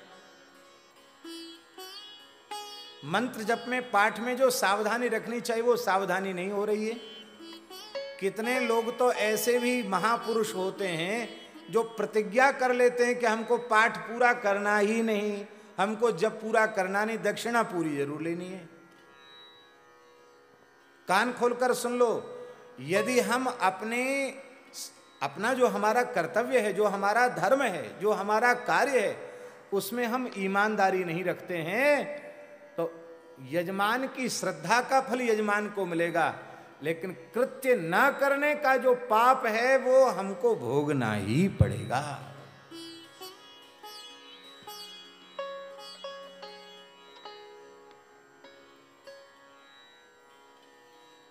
अब कहाँ हम लोग उतना श्रम करते हैं। साधुओं को अपने पूर्वाश्रम का स्मरण नहीं करना चाहिए, लेकिन न चाहते हुए भी हमें कई बार स्मरण आ जाता है। इस शरीर के पितामह थे,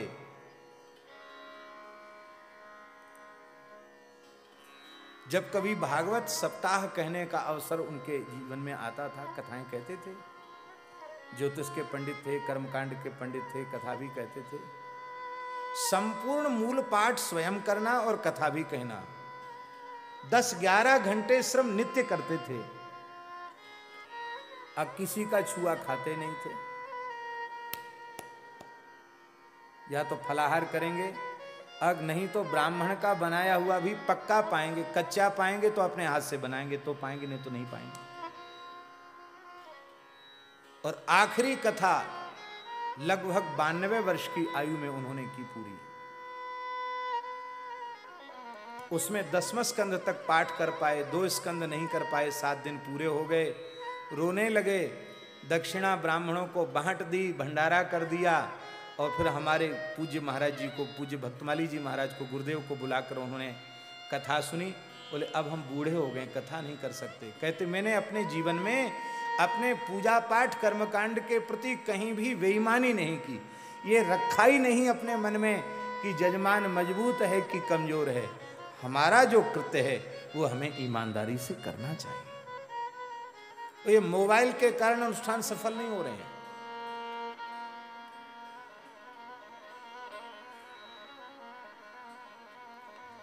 जितना हो सके हम कुसंग से बचें। अजामिल धर्मात्मा ब्राह्मण था, थोड़ी देर के लिए उसने वेश्याओं का नृत्य देख लिया और वो गान बजान देख लिया। उसका परिणाम हुआ एक पवित्र ब्राह्मण पतित हो गया। और हम दिन रात कुसंग में लगे हुए हैं। हमारे जीवन में उत्थान कैसे होगा? तिलक की बड़ी महिमा है, कंठी की बड़ी महिमा है, लेकिन इसकी महिमा तभी तक है, इसके अनुरूप मर्यादित हमारा जीवन होगा तो इसकी महिमा है। इसके अनुरूप मर्यादित जीवन नहीं होगा तो जमराज के डंडे खाने से हम बच नहीं सकते हैं।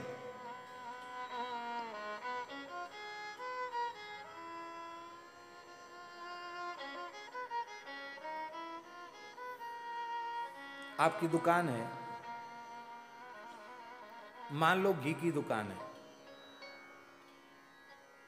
और उस पे लिखा वेद लक्षणा भारतीय देसी गाय का घी यहां मिलता है, साइन बोर्ड पर। और उसमें डालडा बिकता हो या मिलावटी घी बिकता हो तो छापा पड़ेगा कि नहीं पड़ेगा? अंदर जाओगे कि नहीं जाओगे? बोले नहीं जाएंगे। क्यों? जो छापा डालने आएगा ना उसको 10-20 लाख रुपए दे देंगे, चला जाएगा। चलो मान लिया हमने बात कि जो साइन बोर्ड था वो चीज आपके यहाँ नहीं थी, फिर भी आप रिश्वत दे करके बच गए, दंड से बच गए। लेकिन क्या ये रिश्वत वहां भी चलेगी? ये साइन बोर्ड है, ये क्या है जो हमने लगा रखा है ना, ये क्या है? ये साइन बोर्ड है, ये साइन बोर्ड है, ये साइन बोर्ड है। ये साधु ब्राह्मण की वेशभूषा साइन बोर्ड है। ये प्रमाणित करती है कि ये धर्मात्मा हैं, ये सदाचारी हैं, ये सत्य संपन्न हैं, इनका जीवन पवित्र है। और साइन बोर्ड तो हम ये लगावें और जीवन वैसा हमारा न हो तो वहां तो रिश्वत चलती नहीं, फिर मार खानी पड़ेगी कि नहीं खानी पड़ेगी? एक बार मैंने महाराज जी से, अपने पूज्य गुरुदेव से पूछा था कि महाराज जी इतनी महिमा है इन सब की, वैष्णव चिन्हों की, और फिर भी कई बार सुना जाता कि अमुक मर के प्रेत बन गया, तो ये क्या है? तब महाराज जी ने ये जो बात आज हम आपको सुना रहे हैं, ये समाधान पूज्य गुरुदेव ने दास को प्रस्तुत किया था कि पंडित जी साइन बोर्ड के अनुरूप यदि सामग्री भीतर नहीं होगी तो उस परमात्मा के दंड से बच नहीं सकते हो। इसलिए ये साइन बोर्ड जैसा हो वैसा हमारा जीवन हो। और यदि वैसा हमारा जीवन नहीं है तो वेशधारी हरि के उरसालें, हरि के उरसालें,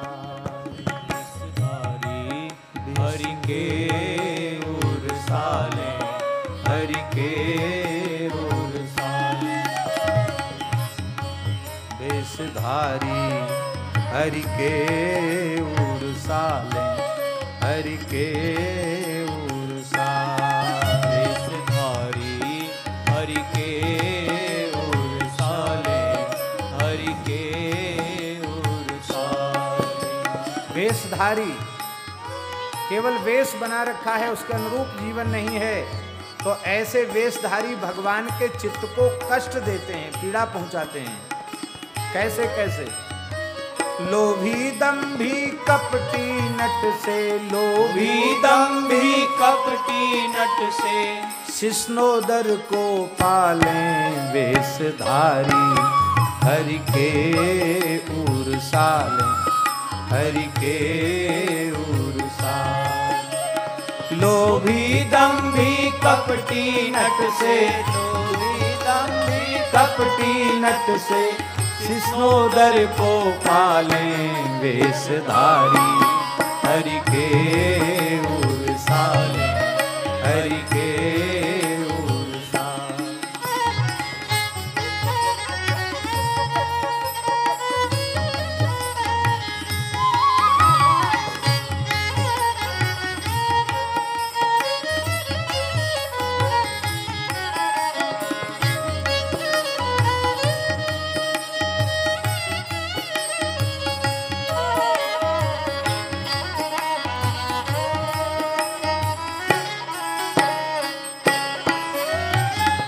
वेश बहुत अच्छा बना रखा है, गुरु का वेश, जगत गुरु का वेश।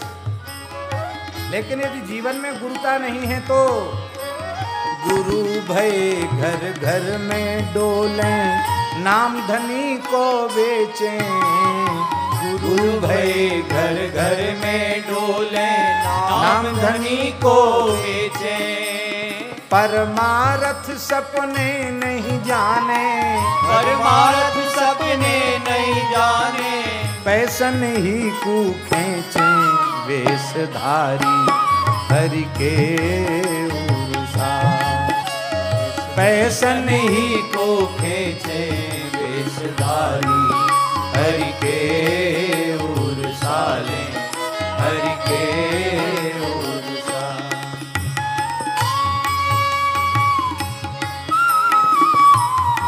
जय हो।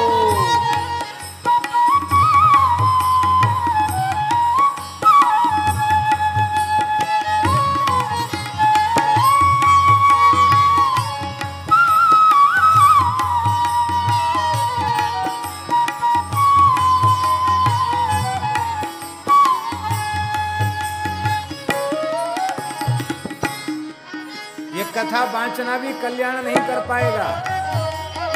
हम बड़े से बड़े वक्ता बन जाएं, विश्व प्रसिद्ध हो जाएं, लेकिन हमारे आचरण पवित्र न हो तो ये कथा वाचना भी हमारा कल्याण नहीं कर पाएगा।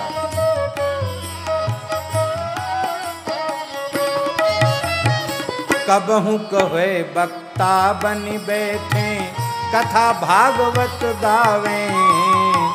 कबहू कहे वक्ता बनी बैठे, कथा भागवत गावें। परमारथ सपने नहीं जाने, परमार्थ सपने नहीं जाने, पैसन ही को फेंक, हाँ पैसन ही को धावें वेशधारी हरि के उरसालें। हाँ परमारथ कबहू कबक्ता हुए बनी बैठे, कथा भागवत गावें।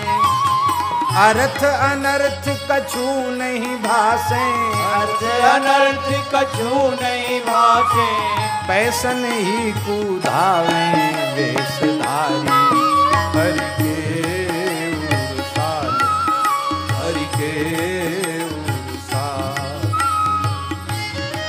वेशधारी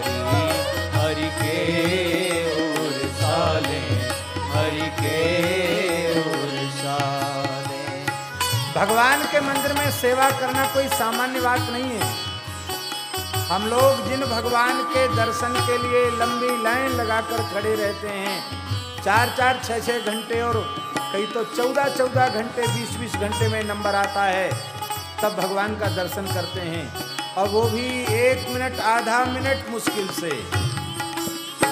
और जो भगवान के अंग सेवी पुजारी हैं, निरंतर भगवान श्रीनिवास वेंकटेश बालाजी की सन्निधि में हैं, कितने भाग्यशाली हैं वे। लेकिन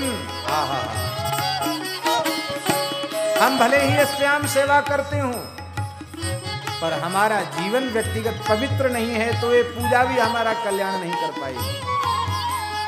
कबहु कहरी मंदिर को सेवे, करे निरंतर वासा। कबहु कहरी मंदिर को सेवे, करे निरंतर वासा। भाव भगति को लेस न जाने, भाव भगति को लेस न जाने। पैसन ही की आशा, वेशधारी हरि के उर्सा। पैसन ही की आशा, वेशधारी हरि के उर्सा ले, हरि के उर्सा ले।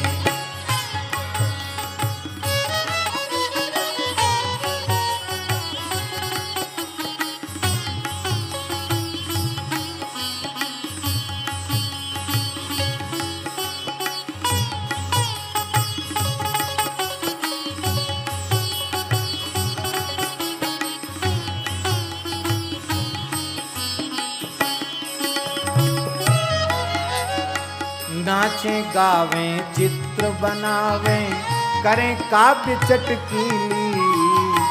नाचें गावें चित्र बनावें, करें काव्य चटकीली। नाचें गावें चित्र बनावें, करें काव्य चटकीली। नाचें गावें चित्र बनावें, करें काव्य चटकीली। सांच बिना हरि हाथ ना आवे, सांच बिना हरि हाथ ना आवे। सांच बिना हरि हाथ ना आवे, सांच बिना हरि हाथ ना आवे। सब रहनी है ढीली वेशधारी हरि के उर्सा। सब रहनी है ढीली वेशधारी हरि के उर्सा, हरि के उर्सा।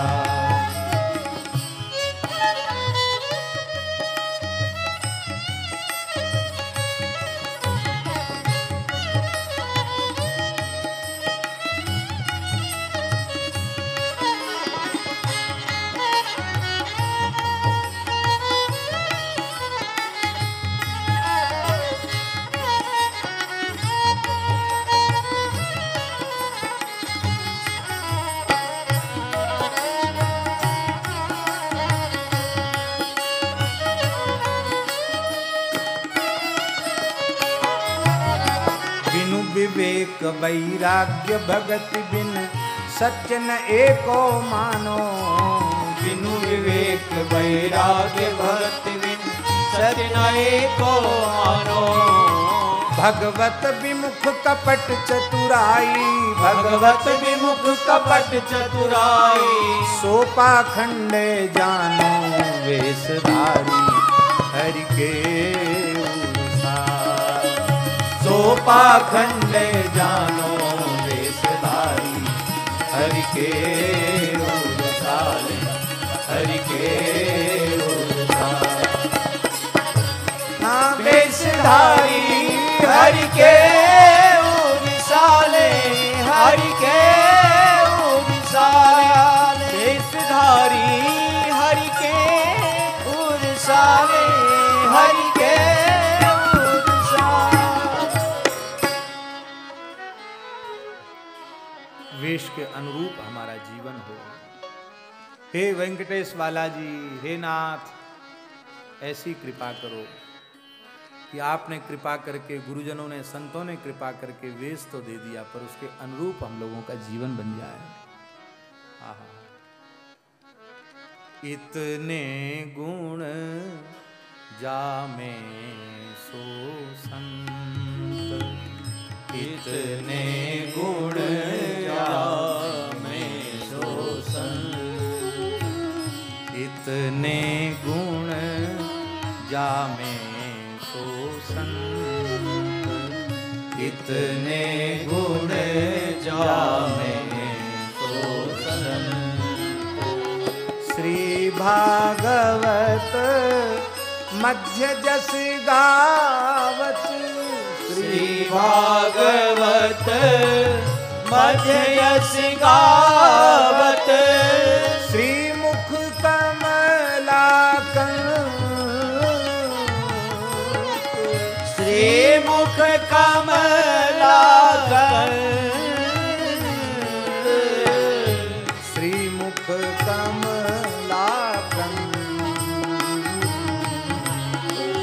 श्री मुख कमलाकांत।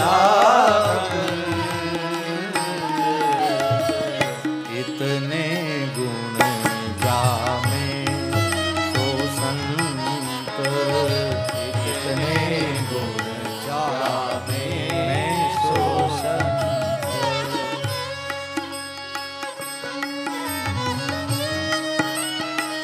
जय हो।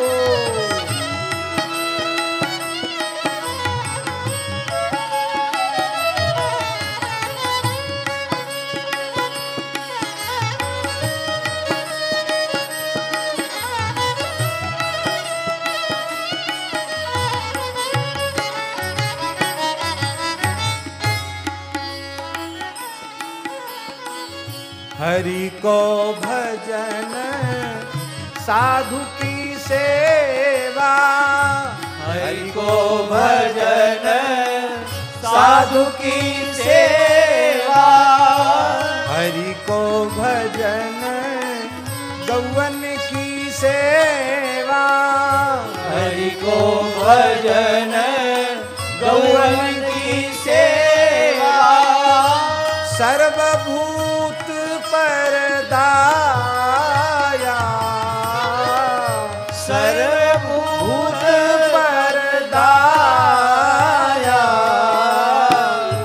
हिंसा दंभ लोभ छल त्यागे, हिंसा दंभ लोभ छल त्यागे, विष सम देखे माया, विष सम देखे माया।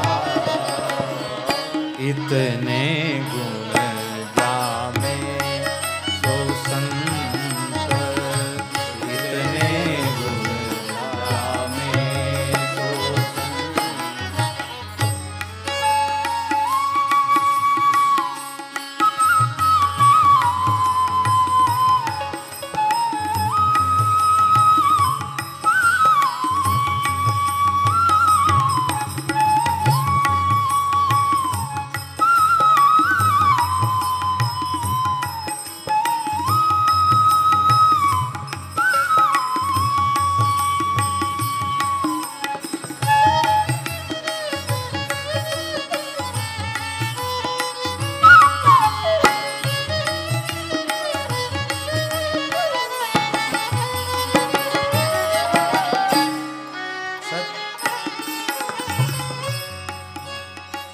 सहनशील आशय उदार अति, धीरज सहित विवेकी, सहनशील आशय उदार अति, धीरज सहित विवेकी,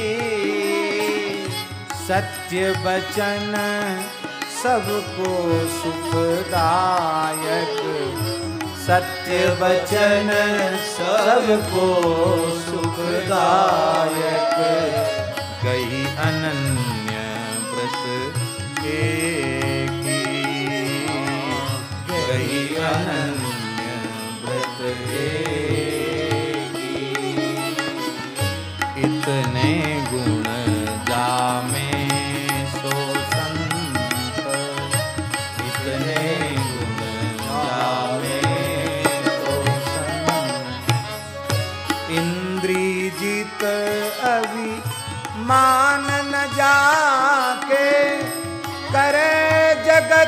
को पावन, इंद्रिजित अभिमान न जाके करे जगत को पावन। भगवत रसिक तासु की संगति, भगवत रसिक तासु की संगति।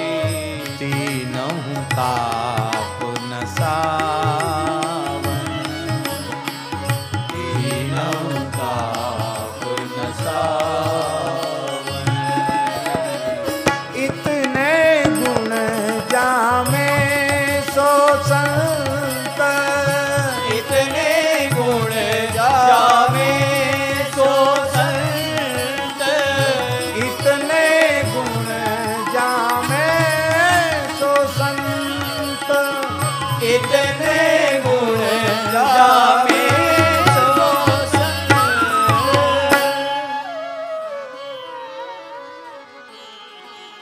ये सब चरित्र इसीलिए हैं स्वामी जी कि हम लोगों के जीवन में अभिमान ना हो। इसलिए भगवान का प्रेम चाहिए।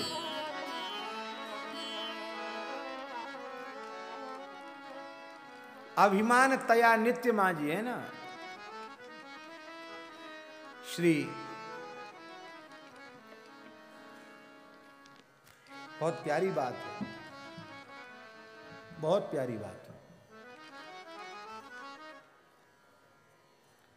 महाराज अब गाएंगे नहीं, गाने से समय ज्यादा लग जाता है।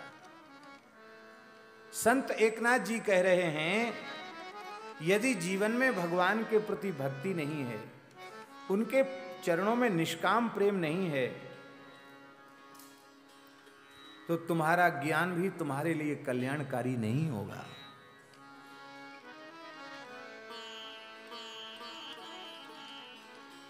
भक्ति प्रेम बीन ज्ञान नको देवा, भक्ति प्रेम बीन ज्ञान नको देवा। अभिमान नित्य नवतया माजी, अभिमान नित्य नवतया माजी। अभिमान नित्य नवतया माजी। अभिमान नित्य नवतया माजी। अभिमान नित्य नवतया माजी। अभिमान नित्य नवतया माजी। आहा, बिना भक्ति प्रेम के ज्ञान हमें नहीं चाहिए, क्योंकि प्रेम और भक्ति से शून्य जो ज्ञान है वो नित्य नए अभिमान को ही देने वाला है। इसलिए हे नाथ, हे पंढरीनाथ, हे श्रीनिवास, हे वेंकटेश नाथ, प्रेम सुख दे, प्रेम सुख ले, प्रेम सुख दे, प्रेम सुख ले। प्रेम सुख दे, प्रेम सुख दे, प्रेम सुख दे, प्रेम सुख दे। प्रेमा बिन नाही समाधान, प्रेमा बिन नाही समाधान। भक्ति प्रेमा बिना ज्ञान नको देवा। भक्ति प्रेमा बिना ज्ञान नको देवा। भक्ति प्रेमा बिना ज्ञान नको देवा। भक्ति प्रेम बिन ज्ञान नको देवा।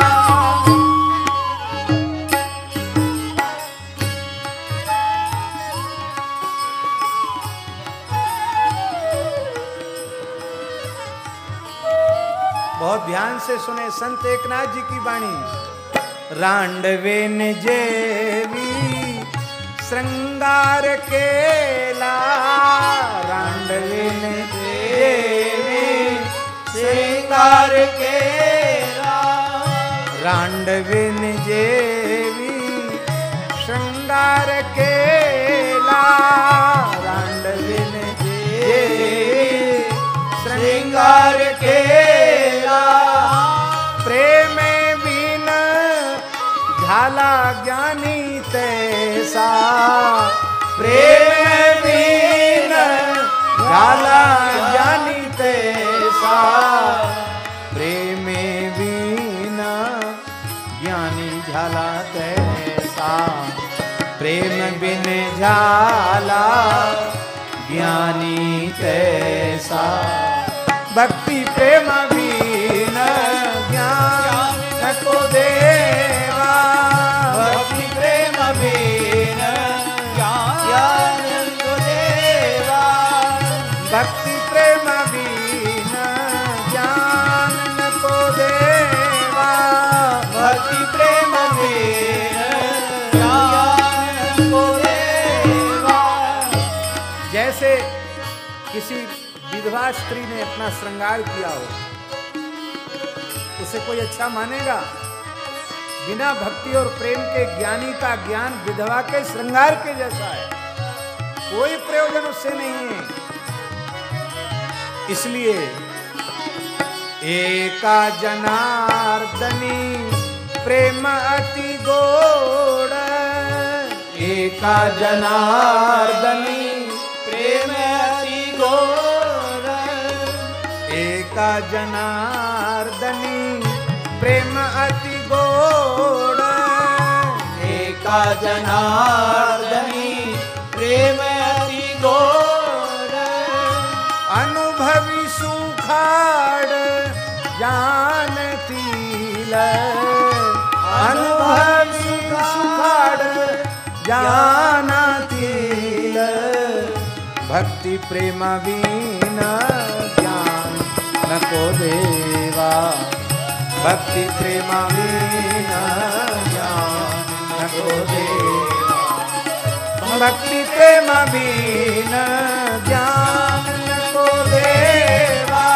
भक्ति प्रेम बिना ज्ञान को देवा, भक्ति प्रेम बिन ज्ञान देवा।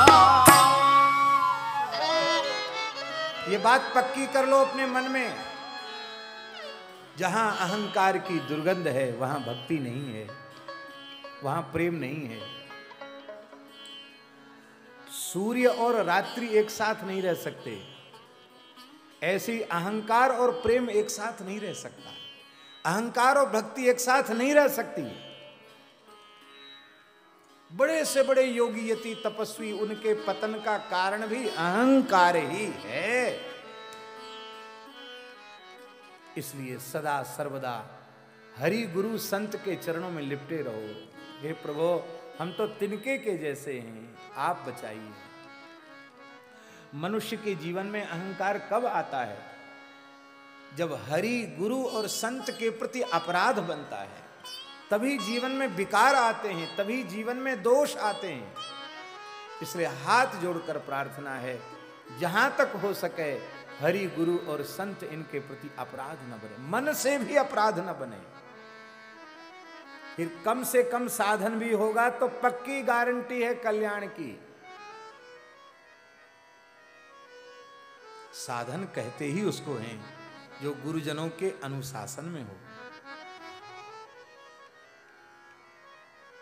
अपनी इच्छा से किया गया साधन भी साधन नहीं है, और गुरुजनों की आज्ञा से किया गया एक सामान्य कर्म भी उच्च कोटि का साधन बन जाता है।